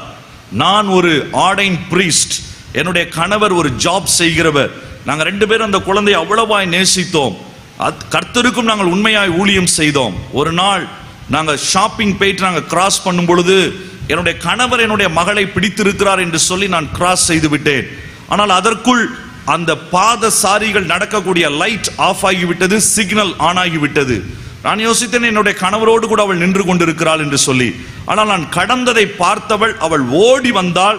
நான் திரும்பி பார்த்த பொழுது வெஹிக்கிள்ஸ் மூவ் ஆக ஆரம்பித்து விட்டது. வேகமாய் வந்த ஒரு வெஹிக்கிள் அவள் என்னை நெருங்குவதற்கு 1 நிமிடத்திற்குள் அவளை தூக்கி அடித்தது. என் கண் முன்னால் சுக்கு நூறான பிணமாய் மாறிவிட்டாள். நான் அழுதேன், இயேசுவே, நான் பிரசங்கிக்கிற இயேசுவே, உயிர்த்தெழுந்த இயேசுவே, என்னுடைய பிள்ளையை காப்பாற்றும், யெகோவா ராஃபாவே காப்பாற்றி விடும் என்று கதறினேன். ஹாஸ்பிட்டலுக்கு கொண்டு சென்றோம். ஆனா பிராட் டெட், இவள் செத்தவளாய் கொண்டு வரப்பட்டாள் என்று சொல்லி சர்டிபிகேட் கொடுக்கப்பட்டது. அதற்கு பிறகு நான் மிகுந்த மனம் உடைந்தேன். ஆனால் அதற்கு பிறகு என்னால் ஆண்டவரின் மீது விசுவாசம் வைக்க முடியவில்லை. நான் அவரிடத்தில் கேட்டேன், எனக்கு மிகுந்த கடினமாய் இருக்கிறது நீங்கள் சொல்லுகிற சாட்சி. அவர்கள் கேட்டார்கள், அதனால்தான் என்னால் பிரசங்கிப்பதை நான் ஒரு வேலையாய் செய்கிறேன். It's my profession. இது என்னுடைய பேஷனாய் இருந்த நாட்கள் மாறிவிட்டது. என்னால் இப்பொழுது விசுவாசிக்க முடியவில்லை. அவர்கள் சொல்லுவதை கொஞ்ச நேரம் அமைதியாய் கேட்டுவிட்டு நான் அவரிடத்தில் சொன்னேன், நேரம் முடிய போகிறது, நான் ஒரு வார்த்தை மட்டும் நான் உங்களுக்கு சொல்லட்டுமா என்று சொல்லி. நான் சொன்னேன், உங்களுடைய மகளை தேவன் காப்பாற்றவில்லை என்று நீங்கள் யோசிக்கிறீர்கள். இல்லை, நிச்சயமாய் அதனுடைய பதிலை நம்ம பரலோகத்தில் தான் நாம் தெரிய முடியும். இதற்கு முழு விளக்கம் என்னாலே கொடுக்க முடியாது. ஆனால் சாவதற்கு போன எண்ணெய்த்தான், ரயிலிலே விழுந்து சாக வேண்டும் இருந்த எண்ணெய்த்தான் ஆண்டவர் உயிரோடு கூட கொண்டு வந்தார். ஆகவே அந்த தெய்வத்தை நான் நம்புகிறேன். அவர்கள் சொன்னார்கள், இது உண்மையா நடந்ததா? நான் சொன்னேன், ஆம். அந்த 5:30 மணி நேரத்தையும் தாண்டி அவங்க கேட்டுக்கிட்டே இருந்தாங்க. கடைசியில ஒரு சில வார்த்தைகள் அவர்களை ஆறுதல் படுத்தி இருக்கும் என்கிற நம்பிக்கையோடு நான் ஜெபித்து முடித்து நான் அனுப்பினேன். அதற்கு பிறகு அந்த ஆன்டி இடத்திலே நான் பேசிக் கொண்டிருக்கும் பொழுது அவர்கள் சொன்னார்கள், இன்றைக்கு நிறைய பேர் இந்த இடங்களிலே குடும்பத்திலே ஏதாவது நடந்த ஒரு சம்பவம், அங்கு நிறைய இலங்கை தேசத்திலிருந்து வந்த இலங்கை தமிழர் நண்பர்கள் உண்டு. அவர்கள் வாழ்க்கையில் நடந்த சோகங்கள் இவைகளெல்லாம் அவர்களால் மறக்க முடியவில்லை. ஆகவே அதே நிலைமையிலே வாழுகிறார்கள் என்று சொல்லி. ஆனால் வேதம் என்ன சொல்லுகிறது தெரியுமா? யோபுவை குறித்து நாம் சாட்சி கொடுப்பதை காட்டிலும் இயேசு அழகான ஒரு சாட்சியை கொடுக்கிறார், அல்லது ஆண்டவர் அழகான ஒரு சாட்சி. நமக்கு தெரிந்த ஒரு நல்ல வசனம் தான். அந்த வசனத்தை மட்டும் நான் சொல்ல விரும்புகிறேன். யோபுவுக்கு எழுதின யோபுவினுடைய புஸ்தகம் 2வது அதிகாரம் 3வது வசனத்தினுடைய கடைசி 2 வரி, முகாந்திரம் இல்லாமல் அவனை நிர்மூலமாக்கும்படி நீ என்னை ஏவின பொழுதிலும் அவன் இன்னமும் தன் உத்தமத்திலே உறுதியாய் நிற்கிறான். ஆண்டவர் அவனை பார்த்து சொன்ன ஒரு வார்த்தை, 10 பிள்ளைகள் ஒரே நாளிலே செத்து போனார்கள், சொத்து எல்லாம் போய்விட்டது. சொத்து போனால் பரவாயில்லை, ஆனால் 10ம் போய்விட்டது. இதை தாண்டி இவனுடைய வாழ்க்கையில பெரிய ஒரு சோகமான நிலைமை. ஆனால் இதற்கு அடுத்த நிலைமையில வியாதியும் வருது. இப்ப ஆண்டவர் ஆண்டவர் பாராட்டின அதே வார்த்தையை மனைவி கேள்வியாவே கேட்கிறாள். 9வது வசனம், அவன் மனைவி அவனை பார்த்து, நீர் இன்னமும் உம்முடைய உத்தமத்தில் உறுதியாய் நிற்கிறீரோ? Still you stand firm in your integrity for God. என் தேவனை அன்றி நான் வாழ முடியாது என்கிற அந்த அன்பிலே நேசத்திலே இன்னமும் உறுதியாய் நிற்கிறீரோ என்று மனைவி கேட்கிறாள். அதற்கு பிறகு தேவனை தூஷித்து ஜீவனை விடும் என்று சொல்லுகிறாள். இந்த யோபுவின் புஸ்தகம் நமக்கு நன்றாய் தெரியும். இந்த யோபுவை ஏன் ஆண்டவர் ஒரு பெரிய ஒரு உதாரணமாய் எடுத்தார்? இவனை தாண்டிலும் நமக்கு பெரிய சோதனை வரப்போறதில்லை. நம்ம வீட்டில் 10 பிள்ளைங்க ஒரே நாளில் சாக போறதில்லை. ஒரே நேரத்தில் 3 குழந்தைகளை 4 குழந்தைகளை இழந்தவர்களை நான் இலங்கையிலே சந்தித்திருக்கிறேன் யுத்தத்திலே. அப்படிப்பட்டவர்கள் இன்றைக்கு ஆண்டவருக்காய் வாழுகிறார்கள். அவருடைய அழுகை வேதனை நான் பார்த்திருக்கிறேன், நேரடியாய் கேட்டிருக்கிறேன். அதனால் யோபுவினுடைய ஒரு விஷயம், 10 குழந்தைகளை இறந்தவர்களை நான் இன்னைக்கும் சந்திக்கவில்லை. ஒரே நேரத்தில் தன்னுடைய 10 குழந்தைகள் அடக்க ஆராதனை 10 பேருக்கும் முடிந்தது. இப்ப மனைவி வியாதி இவனுக்கும் வந்து விட்டது. இவனுக்கு வந்த வியாதி என்ன தெரியுமா? ஒரு மருத்துவராக இருக்கிறதுனால நான் சொல்ல முடியும். எனான்டிமேட்டஸ் ரேஷஸ் என்று சொல்வார்கள். ஒரு அம்மை போட்டால் வெளியில தான் கொப்பளம் வரும். ஆனால் ஒரு சில வியாதிகள் இருக்கிறது, உள்ளுக்குள்ளும் கொப்பளம் வரும். இந்த உதட்டில் இருந்து ஆரம்பித்து ஆசன வாய் வரைக்கும் உடல் முழுவதும் கொப்பளம் இருக்கும். அந்த கொப்பளத்திலிருந்து சலமும் ரத்தமும் வரும். தொட்டாலே போதும் அது ப்ளீட் ஆக ஆரம்பிக்கும். அப்படிப்பட்ட எக்ஸான்டிமேட்டஸ் அண்ட் எனான்டிமேட்டஸ் ரேஷ் ரெண்டும் சேர்ந்து கொப்பளங்களினால் நிறைந்த ஒரு மனிதன் அங்கு அழுகி போன உடலோடு அவன் உட்கார்ந்து இருக்கிறான். ஆனால் இந்த சம்பவம் முழுவதும் நடந்தது கிட்டத்தட்ட 1 வருடம் இருக்கும் என்று ஆராய்ச்சியாளர்கள் சொல்லுகிறார்கள். 1 வருடம் அந்த புழுதியிலே உட்கார்ந்து ஓட்டை எடுத்துக்கொண்டு, அங்கு அவனுக்கு வந்த ஊறலை குறைப்பதற்கு செட்ரிசின் மாத்திரைகள் கிடையாது, அங்கு மருத்துவர்கள் கிடையாது. இவன் அதை உட்கார்ந்து ஓட்டை வைத்து அவன் சொரிந்து கொண்டிருக்கிறான். இதன் நடுவிலே வருகிற வார்த்தைகள், வேதனைப்படுத்துகிற வார்த்தைகள், இவைகள் எல்லாவற்றையும் தாங்கி கொண்டு கடைசியிலே தன்னை காயப்படுத்தினவர்களுக்காகவும் அவன் ஜெபிக்கிறான். அப்பொழுது ஆண்டவர் இவனுடைய சிறையிருப்பை அழகாய் திருப்புகிறார். அல்லேலூயா. உங்க குடும்பத்தில் நீங்க யோசித்து பாருங்க. நீங்க யோபுவை யோசித்தீங்கன்னா அந்த சோதனையில நமக்கு 1% கூட கிடையாது. சிவகாசியில ஒரு கூட்டத்திற்கு போயிருந்த பொழுது ஒரு அண்ணன் இந்த சாட்சியை சொன்னாங்க. நான் CSI திருச்சபையை சேர்ந்தவன், மிக பிரபலமான பிரிண்டிங் பிரஸ்னுடைய ஓனர். கூட்டத்தில் அவருடைய வீட்டில் தான் நாங்கள் தங்கி இருந்தோம். கடைசி நாளில் சொன்னாங்க, என்னுடைய மனைவி நல்ல ஆவிக்குரிய குடும்பத்தில் வந்தவள், ஆனால் நான் குடிக்கிறவன். கிறிஸ்தவ குடும்பம், ஆனால் நான் குடிக்கிறவன். கிறிஸ்துமஸ் அன்னைக்கும் நியூ இயர் அன்னைக்கும் மட்டும்தான் குடிக்க மாட்டேன், ஆனால் ஆராதனைக்கு பிறகு குடிப்பேன். அதுதான் என்னுடைய பழக்கம், அவ்வளவுதான் என்னுடைய பக்தி. என்னுடைய மனைவி எத்தனையோ முறை கூப்பிடுவாள், ஆலய ஆராதனைக்கு உள்ளே வாங்க. அவளை கொண்டு போய் முதல்ல ஆராதனைக்கு முன்பாகவே விட்டுருவேன். திரும்ப அவட்ட ஒரே ஒரு கண்டிஷன் சொல்லுவேன், அங்க போதகர் என்ன ஆத்துமாவேன்னு சொல்றதுக்குள்ள உன் ஆத்துமா வெளியில வந்திருக்கணும், அப்பதான் நான் வண்டியில கூட்டிட்டு போவேன். இல்லைன்னா நான் போயிருவேன், நீ நடந்து தான் வரணும். ஸோ நல்ல ஒரு பணக்கார குடும்பத்தை சேர்ந்தவர்கள். ஆகவே அங்க போதகர் பின்பவனி கீதம் சொல்றதுக்குள்ள அக்கா வெளியில எந்திரிச்சு வந்தாகணும். 16 வருடங்கள் குடும்ப ஜபத்திலே திட்டுவார், அடிப்பார், வேதனையாய் பேசுவார். ஆனால் 16 வருடம் கழித்து ரட்சிக்கப்பட்டார்கள். அல்லேலூயா. அவளை பார்த்து கேட்டேன், அண்ணன் எப்படி ரட்சிக்கப்பட்டீங்க? அவர் சொன்னார், இயேசு என் மனைவி ரூபத்துல வந்தார். அப்போ யோபுவா இருக்கட்டும், யோபுவனுடைய மனைவியினுடைய சூழ்நிலையா இருக்கட்டும், நம்முடைய குடும்பத்திலே வருகிற நாம் இன்றைக்கு சந்திக்கிற பிரச்சனைகள் மிக பெரியதல்ல. யோபுவை போல நாம சந்திக்கவில்லை. இன்னும் கொஞ்சம் சொல்ல போனால், யோபுவுக்கு கடைசியாய் ஆண்டவர் எத்தனை ஆசீர்வாதத்தை எத்தனை மடங்காய் கொடுத்தார்? இரட்டிப்பாய் கொடுத்தார். எல்லாவற்றையும் இரட்டிப்பாய் கொடுத்தார். ஆனால் மனைவியை மாற்றவில்லை. எப்படி இருந்திருக்கும்? யோபு யோசித்திருப்பான், எல்லாத்தையும் மாத்தினீர், இவளையும் மாத்தி இருக்கலாமே. என்னை பார்த்து திட்டுனவ, என்னை பார்த்து செத்து போன்னு சொன்னவ, ஆனா அதே மனைவியை கொண்டுதான் மறுபடியும் வீட்டை கட்டுறாரு ஆண்டவர். ஆனா அதுல ரெட்டத்தனையா என்று சொல்லிவிட்டு 10 குழந்தைகளுக்கு அப்ப எத்தனை குழந்தைகள் கொடுத்திருக்கணும்? 20 குழந்தைகள் கொடுத்திருக்கணும். ஆனா 10 குழந்தைகள் தான் ஆண்டவர் கொடுத்தார். ஏன் அதுல மட்டும் ரெட்டத்தனையை குறைச்சிட்டாரா? நான் நம்புகிறேன் இல்ல. மரித்த 10 குழந்தைகளும் நித்தியத்திலே உயிரோடு கூட இருக்கிறார்கள். அவர்கள் நித்தியத்திலே சந்திப்போம் என்கிற ஆவிக்குரிய பிள்ளைகளாய் அவன் வளர்த்திருந்திருப்பான். ஏன்னா ஒவ்வொரு நாளும் காலையில அதிகாலை ஜெபத்துல 10 பிள்ளைகளும் வருவாங்க. இன்னைக்கு நம்ம அதிகாலை ஜெபத்துக்கு நம்ம எழுப்பணும்னா 9:30 மணிக்கு தான் நம்முடைய பிள்ளைகளை எழுப்பணும். அதிகாலை ஜெபத்துல பிள்ளைகளை சேர்ப்பது மிக கடினம், ஆலயத்திற்கு கொண்டு வருவதே மிக கடினம். அப்படிப்பட்ட ஒரு பெரிய சூழ்நிலை. ஆனால் 10 பிள்ளைகளும் தினந்தோறும் அதிகாலையிலே சர்வாங்க தகன பலி செலுத்துகிற இடத்திலே கொண்டு வந்து அவன் நிறுத்தினான். அதனால தைரியமா நான் நம்புகிறேன், அந்த 10 பிள்ளைகளும் பரலோகத்தில் இருக்கும். அதனால தான் ஆண்டவர் சொல்லியிருப்பாரு, 10 மேல இருக்கு, 10 கீழே போதும், 2 20 ஆயிடுச்சு. ரெட்டிப்பான ஆசீர்வாதத்தை ஆண்டவர் அந்த மனிதனுக்கு கொடுத்ததற்கு காரணம் குடும்பத்திலே நடந்த சூழ்நிலைகள் அதை காரணமாய் வைத்து வில்லை கீழே விடவில்லை. அவனுடைய வில் உறுதியாய் நின்றது. ஏதோ ஒரு சில சம்பவங்களினாலே நாம் சோர்ந்து போகக்கூடாது. அதற்கு முக்கிய காரணம் பொறுமை என்று சொல்லி வேதம் சொல்லுகிறது. யோபு என்னுடைய காரியத்தை நீங்கள் யாக்கோபு 5வது அதிகாரத்திலே 9 to 11 வசனங்களை நீங்கள் வாசித்து பாருங்கள். யோபுவினுடைய பொறுமை நமக்கு திருஷ்டாந்தம் என்று வேதம் சொல்லுகிறது. யோபுவினுடைய சகிப்புத்தன்மை நமக்கு திருஷ்டாந்தம். ஆனால் இந்த பொறுமையையும் சகிப்புத்தன்மையும் சேர்த்து 1 கொரிந்தியர் 13 அழகாய் சொல்லுகிறது, அன்பு சகலவற்றையும் தாங்கும், சகலவற்றையும் சகிக்கும். அப்ப யோபுவுக்கு இருந்த காரியம் அன்பு. உங்க வீட்டுல உங்க குடும்பத்துல அன்பை பிராக்டிஸ் பண்ணி பாருங்க. என்னைக்கோ ஒரு நாள் கல்யாணம் முடிஞ்ச அன்னைக்கு அன்பு அல்ல.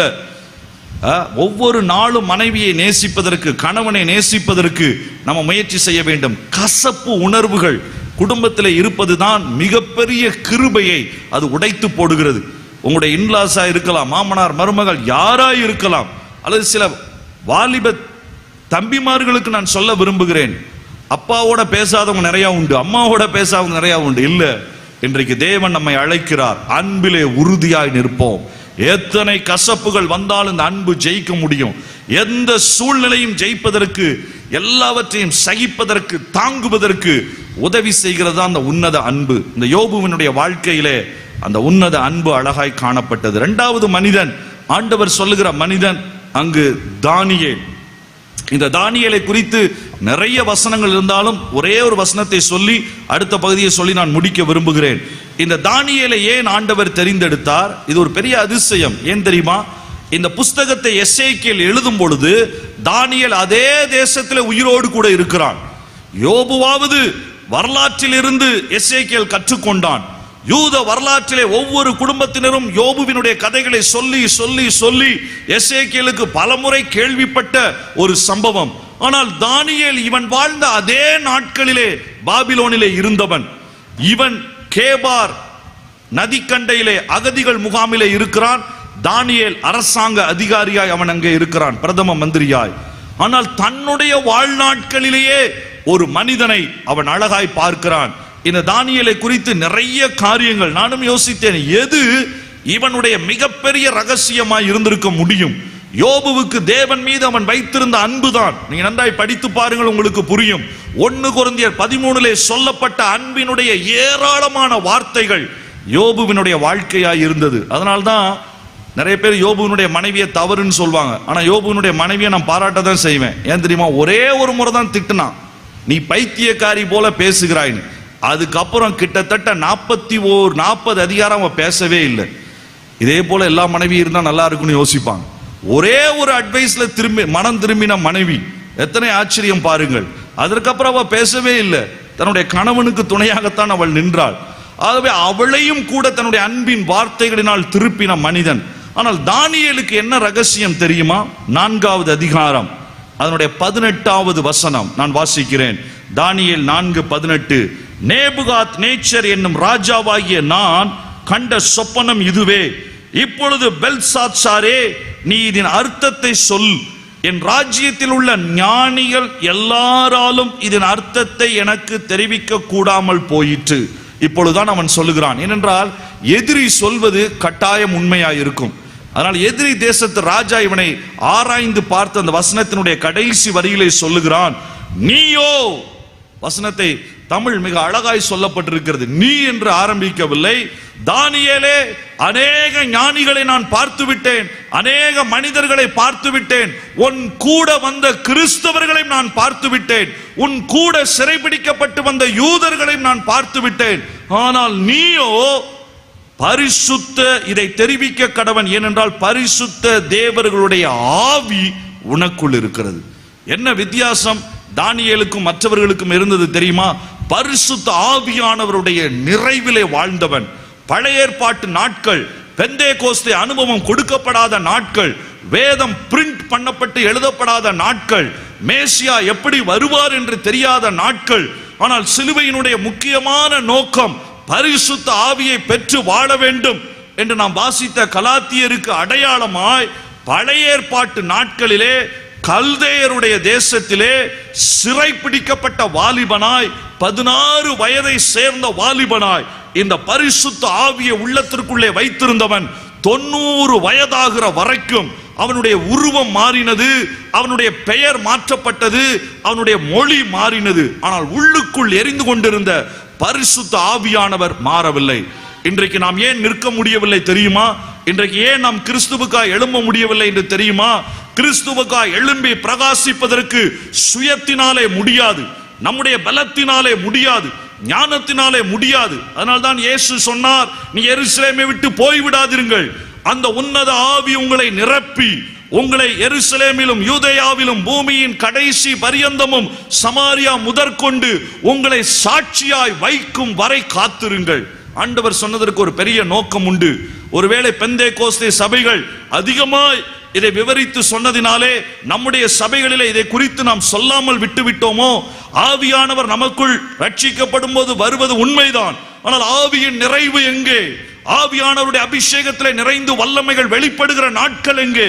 நீங்கள் ஆவியிலே நிறைந்து ஜெபிக்கிற நாட்கள் எங்கே?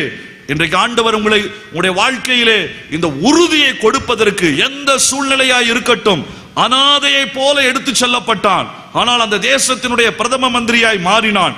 அம்மா அப்பா ஒண்ணும் கிடையாது, கூட கிடையாது, யூத கலாச்சாரம் கிடையாது, எல்லாம் எதிர்ப்பு, சிங்க கெபி. அவனுடைய முழு தானியேலினுடைய வரலாறு உங்களுக்கு நன்றாய் தெரியும். ஆனால் 4 ராஜாக்கள் மாறினாலும் ஒருவனும் தானியேலை அசைக்க முடியவில்லை. காரணம், உள்ளுக்குள்ளே இருந்த பரிசுத்த ஆவியினுடைய அந்த அபிஷேகம், பரிசுத்த ஆவியினுடைய அந்த வல்லமை. இன்றைக்கு மிஷனரிகளாய் ஊழியம் செய்வதற்கு என்ன தைரியம் வருகிறது? யாரோ அல்லது ஏதோ ஒரு இடத்திலே போய் நாம் நின்று சொல்வதற்கான ஒரே தைரியம் இந்த பரிசுத்த ஆவியானவர் தருவதுதான். அல்லேலூயா. சின்ன பிள்ளைகள் முதற்கொண்டு கடைசி நாட்களிலே இந்த ஆவியை பெற்றவர்களாய் நம்முடைய சபையிலே வந்தால்தான் உறுதியாய் நிற்க முடியும். கடைசியாய் நோவா என்கிற மனிதன், இந்த யோபு குடும்பத்தின் சவால்களிலே உறுதியாய் நின்றான். இந்த தானியேல் தேசத்தின் சவால்களிலே அவன் உறுதியாய் நின்றான். இந்த நோவா ஆச்சரியமான ஒரு மனிதன், தன்னுடைய அழைப்பின் தரிசனத்திலே உறுதியாய் நின்றான். இவனுக்கு கொடுக்கப்பட்ட வேலை என்ன தெரியுமா? போட்டை செய்யணும், எல்லா மிருகங்களையும் உள்ள கொண்டு வரணும். இது மிக கடினமான ஒரு வேலை. ஏன் தெரியுமா? நான் ரெண்டே ரெண்டு காரியத்தை மட்டும் சொல்லி நான் முடிச்சிடுறேன். ஆதியாகமத்தினுடைய புஸ்தகத்துல ஒரு வசனம் வரும் பாருங்க, 7வது அதிகாரம். ஆண்டவர் அந்த போட்டை செய்ய சொன்னதுக்கு அப்புறம் அவர் கொடுத்த ஒரு கட்டளை என்ன தெரியுமா? எப்படிப்பட்ட கட்டளையை ஆண்டவர் கொடுத்தார்? அந்த மிருகங்களை உள்ள கொண்டு வரும் பொழுது ஆண்டவர் 19வது வசனத்திலிருந்து, 6வது அதிகாரம் 19வது வசனத்திலிருந்து, ஜாதி ஜாதியான மிருகங்கள் இவைகள் எல்லாவற்றையும் கொண்டு வரணும்னு சொல்லிட்டு 7வது அதிகாரம் 2வது வசனம் அது அழகா சொல்லுகிறார், பூமியின் மீதெங்கும் வித்தை உயிரோடு காக்கும்படி நீ சுத்தமான சகல மிருகம் ஆணும் பெண்ணுமாக 7 ஜோடும், சுத்தமல்லாத மிருகம் ஆணும் பெண்ணுமாக அதை ஒவ்வொரு ஜோடும் நீ சேர்க்க வேண்டும். இப்போ சுத்தமுள்ள மிருகம் எது, சுத்தமில்லாத மிருகம் எது? எப்படி நோவாவுக்கு தெரியும்? மோசேயின் நாட்கள்ல தான் அது எழுதப்பட்டு கொடுக்கப்பட்டது. நோவாவின் நாட்கள்ல எது சுத்தம் எது சுத்தம் இல்லை அவனுக்கு தெரியாது. எப்படி மிருகங்கள் எல்லாம் உள்ள கொண்டு வரணும் தெரியாது. எந்த மிருகம் எங்க இருக்குது தெரியாது. அவன் ஜுவாலஜிஸ்ட் இல்ல, மிருக ஆராய்ச்சியாளர் இல்ல வெட்டினரி டாக்டரும் கிடையாது. அவன் அப்படிப்பட்ட மருந்து கொடுக்கிறவனும் அல்ல. ஆனால் அவனுக்கு கொடுக்கப்பட்ட டாஸ்க பாருங்க, சுத்தமான மிருகத்துல 7 ஜோடி எடுக்கணும், சுத்தமில்லாத மிருகத்துல 1 ஜோடி எடுக்கணும். நானா இருந்தா கண்டிப்பா கேட்டிருப்பேன், ஆண்டவரே எது சுத்தம் எது சுத்தம் இல்ல அதுவே எனக்கு தெரியாத. ஆனா அது குறித்து அவன் கேட்கல. எப்படி தெரிஞ்சிருப்பான்? கர்த்தரே அவனுக்கு வெளிப்படுத்தினார் எது சுத்தமான மிருகம். இந்த ரெண்டையும் ஒன்னா சேர்த்து வச்சு ஒரே இடத்துல ஒரே கப்பல்ல 1 வருஷம் வரைக்கும் அதை பராமரித்து பாதுகாத்து கடைசியா ஒரு புறாவை அனுப்பி, எதை இவன் எதிர்பார்த்தானோ ஒரு சின்ன புறா அதை செய்து முடிக்கிற அளவிற்கு அதை அழகாய் உருவாக்கி இருந்தான். சுத்தமுள்ள மிருகமும் உள்ளதா இருந்துச்சு, சுத்தம் இல்லாத மிருகமும் உள்ளதா இருந்துச்சு. ஆனா இந்த சுத்தம் உள்ளதுதான் சுத்தம் இல்லாததை ஆளுகை செஞ்சதை ஒளிஞ்சு சுத்தம் இல்லாததனுடைய சுபாவம் இதுக்குள்ள வரல. 3வது சபை. யோபு குடும்பத்தினுடைய சவால்களை தைரியமாய் எதிர்கொண்டான். தானியேல் உலகம் அல்லது ராஜ்யத்தினுடைய தேசத்தினுடைய சவால்களை தைரியமாய் நிலைத்து நின்றான். ஆனால் நோவா ஒரு சபைக்கு அடையாளமாய் இந்த பேழையை உண்டாக்குனான். இந்த பேழைக்குள்ள எல்லா மிருகமும் இருந்துச்சு, எல்லா வகையான ஜனமும் இருந்தது. அதுல ஒரு மிருகம் கூட செத்தது என்று நம்ம பார்க்க முடியல. சாதாரணமா வீட்டில் வளர்க்குற கோழியிலே ஏதாவது ஒன்று செத்துருது, ஏதாவது ஒரு மிருகம் செத்து போயிடுது. ஆனா கடைசியா கொண்டு வந்து சேர்க்கும் பொழுது எத்தனை உள்ளே வந்ததோ அத்தனையும் கொண்டு வந்து சேர்த்தான். அதிலே பலிபீடத்திலே வைத்து பலியாய் செலுத்துவதற்கும் அவனுக்கு அழகாய் அவன் தன்னை அர்ப்பணித்து தன்னுடைய காரியத்தை செய்தான். எனக்கு அன்பானவர்களே, இந்த நோவா செய்த முக்கியமான காரியம், இந்த 120 வருஷங்களும் அவன் பிரசங்கித்து கொண்டே இருந்தான். அழைப்பின் தரிசனத்திலே உறுதியாய் நின்றான். சபைக்கு என்ன வேலை தெரியுமா? இயேசு சீக்கிரமாய் வரப்போகிறார். இந்த வருகைக்கு முன்னாலே இந்த பேழையில எல்லா ஜாதியிலத்திலும் இருந்து ஜோடி ஜோடியாய் உள்ளே சேர்க்க வேண்டும். அதற்கு பேழையை ஆயத்தப்படுத்த வேண்டும், பிரசங்கமும் செய்ய வேண்டும். சுவிசேஷத்தை 120 வருஷம் ஒருத்தனும் கேட்கல. 8 பேர் தான் ரட்சிக்கப்பட்டாங்க. அதுவும் 8 பேர் யாரு? என்னுடைய மகன், மருமகள், அவ்வளவுதான். ஆனால் பிரசங்கத்தை அவன் நிறுத்தவில்லை. சுவிசேஷ வசனத்தை விதைப்பதை நிறுத்தவில்லை. இயேசுவை குறித்து அறிவிப்பதை நிறுத்தவில்லை. வரப்போகிற நியாய தீர்ப்பை சொல்லுவதை நிறுத்தவில்லை. இன்றைக்கு சபை பேழையை செய்வதையும் விட்டுவிட்டது, பிரசங்கத்தையும் விட்டுவிட்டது.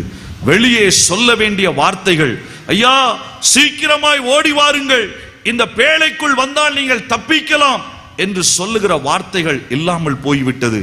வந்தவர்கள் உள்ளே வந்து பாதுகாக்கப்பட வேண்டிய சூழ்நிலைகள், அதிலையும் நாம் குறைவு விட்டு விட்டோம். நான் இங்கு வந்தது உங்களை குறை சொல்வதற்கு அல்ல. இந்த 3 நாட்களிலே இந்த சபை தேவன் எதிர்பார்த்து மகிழுகிற சபையாய் எழும்ப வேண்டும். அதுதான் ஆண்டவருடைய மிகப்பெரிய நோக்கம். இந்த 162 ஆண்டுகளை நாம் முடித்திருக்கிறோம். 120 வருடங்கள் தான் நோவாவுக்கு கிடைத்தது. முழு உலகத்தினுடைய காரியத்திற்கும் அவனுக்கு எத்தனை எதிர்ப்புகள், எத்தனை சோர்வுகள் வந்திருக்கும். 120 வருஷம் பிரசங்கம் பண்ணின பிறகு 8 பேர் தான் ரட்சிக்கப்பட்டார்கள் என்றால் எத்தனை அவனுக்கு மன சோர்வு வந்திருக்கும். ஆனால் அது அவனை சோர்வுபடுத்தவில்லை. ஏனென்றால் அவனுக்கு தெரியும், இங்கே நான் விசுவாசிகளுக்கு பேழையை கட்ட வேண்டும், அங்கே விசுவாசி அல்லாதவர்களுக்கு நான் பிரசங்கிக்க வேண்டும். நம்முடைய தேசத்தில் இருக்கிற 140 கோடிகளிலே 130 கோடிக்கு மேல் இயேசு யார் என்று தெரியாது. ஒருவேளை இயேசு என்கிற பெயர் தெரியலாம், சுவிசேஷம் தெரியாது. சுவிசேஷத்தினுடைய ஒரு பகுதி தெரியலாம், ஆனால் முழுமையும் தெரியாது. இப்படிப்பட்டவர்களுக்கு நாம் என்ன செய்து கொண்டிருக்கிறோம்? இதில் உறுதியாய் நின்று இருக்கிறோமா? இல்லையே. இந்த பேழையை பராமரிப்பதிலும் நம்முடைய உறுதி குறைந்திருக்கிறது, பிரசங்கிப்பதிலும் நம்முடைய உறுதி குறைந்திருக்கிறது. நமக்கு முன்னோடியாய் வந்த மிஷனரிகள் எத்தனை தூர தேசங்களிலிருந்து இங்கு வந்ததினால் தானே நாம் சுவிசேஷத்தை பெற்றுக்கொண்டோம். இதே நாகர்கோவில் டவுன்ல இருந்து என்னோடு கூட ஒரு ஊழியம் செய்வதற்கு ஒரு அக்கா வந்திருந்தாங்க, நர்ஸா இருந்தாங்க. அவங்க அடிக்கடி சொன்ன ஒரு காரியம் அதுதான், எங்கேயாவது டாக்டர் என்னை அனுப்புங்க, சுவிசேஷமே கேள்விப்படாத கிராமத்திற்கு நான் போக விரும்புகிறேன். அதே போல ஒரு கிராமத்துல மலை மேல போய் உட்கார்ந்தாங்க. 3 பிள்ளைகள். ஆனால் அங்கேயே மஞ்ச காமாலை, மூளையை தாக்குகிற செரிபரல் மலேரியாவிலே மரித்து போனார்கள். அவருடைய கணவர் திசையன்விளை பகுதியைச் சேர்ந்தவர். அவரை பார்த்து கேட்ட, அண்ணா என்ன செய்ய போறீங்க? மனைவி எனக்கு முந்திக் கொண்டால் ஜீவ கிரீடத்தை பெறுவதற்கு. ஆகவே அதில் ஒரு எனக்கு மன வருத்தமும் இல்லை. 3 பிள்ளைகளையும் பராமரிக்க தேவையான காரியத்தை செய்துவிட்டு மறுபடியும் அதே மலையிலே ஊழியம் செய்து கொண்டிருக்கிறார். நான் சமீபத்தில் அவர் இருக்கிற இடத்திற்கு போயிருந்தேன். அதிகமான எதிர்ப்புகள் உள்ள ஏரியா. நாங்கள் யார் என்று காண்பிக்க முடியாது. ஆனால் 40 இடங்களிலே சுவிசேஷ ஊழியத்தை ஓடி திரிந்து செய்யக்கூடிய அந்த பெரிய பகுதியை அவர்கள் செய்து கொண்டிருக்கிறார்கள். மின்சார வசதி இன்றைக்கும் கிடையாது. கடினமான ஏரியாக்கள். எப்பொழுது அரெஸ்ட் பண்ணப்படுவாங்க? யூபியினுடைய அந்த அரோரா பகுதிகளில். நான் ஏன் இதை சொல்லுகிறேன்? நோவா 120 வருஷம் ஆனாலும், எத்தனை சோர்வுகள் வந்தாலும், பேழையை கட்டுவதிலும் பிரசங்கிப்பதிலும் அவனுடைய வில் உறுதியாய் நின்றது. நம்ம எல்லாரும் எழுந்து நிற்கலாமா? இந்த 2வது நாளிலே, ஆண்டவரே என்னுடைய வில் உறுதியாய் நிற்க வேண்டும்.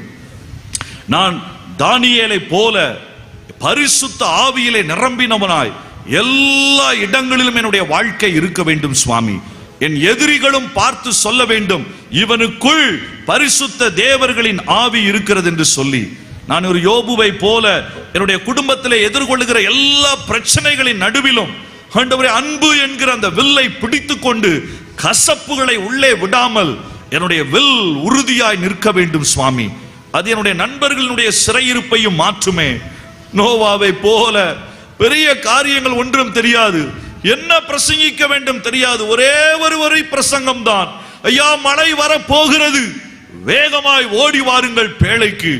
இந்த பிரசங்கத்தை 120 வருஷம் அலைந்து திரிந்து பிரசங்கித்து மீதமுள்ள நேரங்களிலே அந்த பேழையை செதுக்கி அதிலே ஒரு மிருகமும் செத்து விடாமல் எஜமானன் என்ன பொறுப்பை கொடுத்தாரோ அதை நிறைவேற்றி முடித்து அதிலே சுத்தமானவைகளை கொண்டு வந்து பலியிட்டு, இன்றைக்கு அதனால்தான் வெள்ளத்தினால் இனி உலகம் அழியாது என்கிற உடன்படிக்கையை ஏற்படுத்தின மனிதனாய் மாறினான்.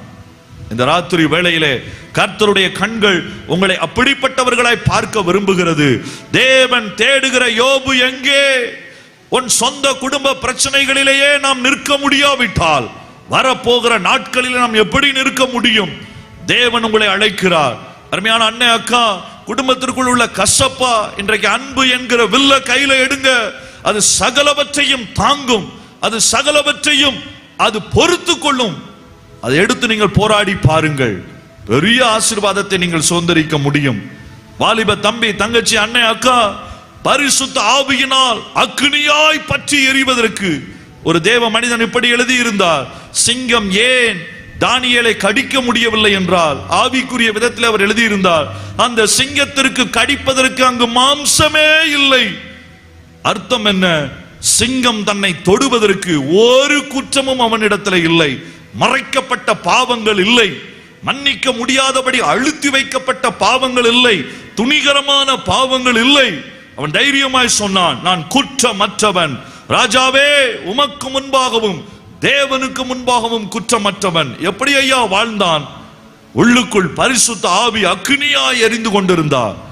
கடைசியாய் நோவா 120 வருஷம் ஆனாலும் அவன் விட்டு விடவில்லை. ஹல்லேலூயா.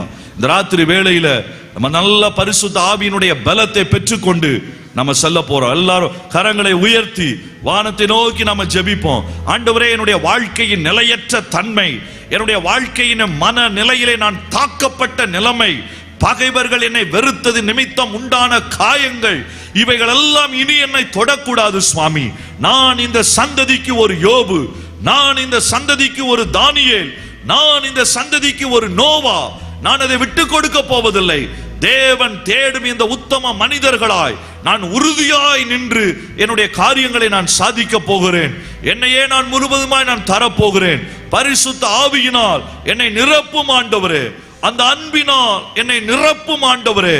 இந்த பேழையாகிய சபையை நானும் இணைந்து சரி செய்வதற்கு, நானும் தூர இடங்களிலே போய் சுவிசேஷத்தை அறிவிப்பதற்கு, இயேசுவை பற்றி பிரசங்கிப்பதற்கு, சொல்லுவதற்கு நோவாவை போல எத்தனை நாட்கள் எனக்கு கொடுக்கப்படுகிறதோ அத்தனை நாட்களும் இதை செய்வதற்கு எனக்கு பலன் உண்டாகட்டும். ஹல்லேலூயா, ஹல்லேலூயா. ஆண்டவரே, இந்த ராத்திரி வேளையில அப்படிப்பட்ட பலத்த கிரியைகள் எங்களுடைய பகுதியிலே நடக்கட்டும் என்று நாங்கள் ஜெபிக்கிறோம். உம்முடைய சமூகத்தில் நாங்கள் ஒப்பு கொடுக்கிறோம்.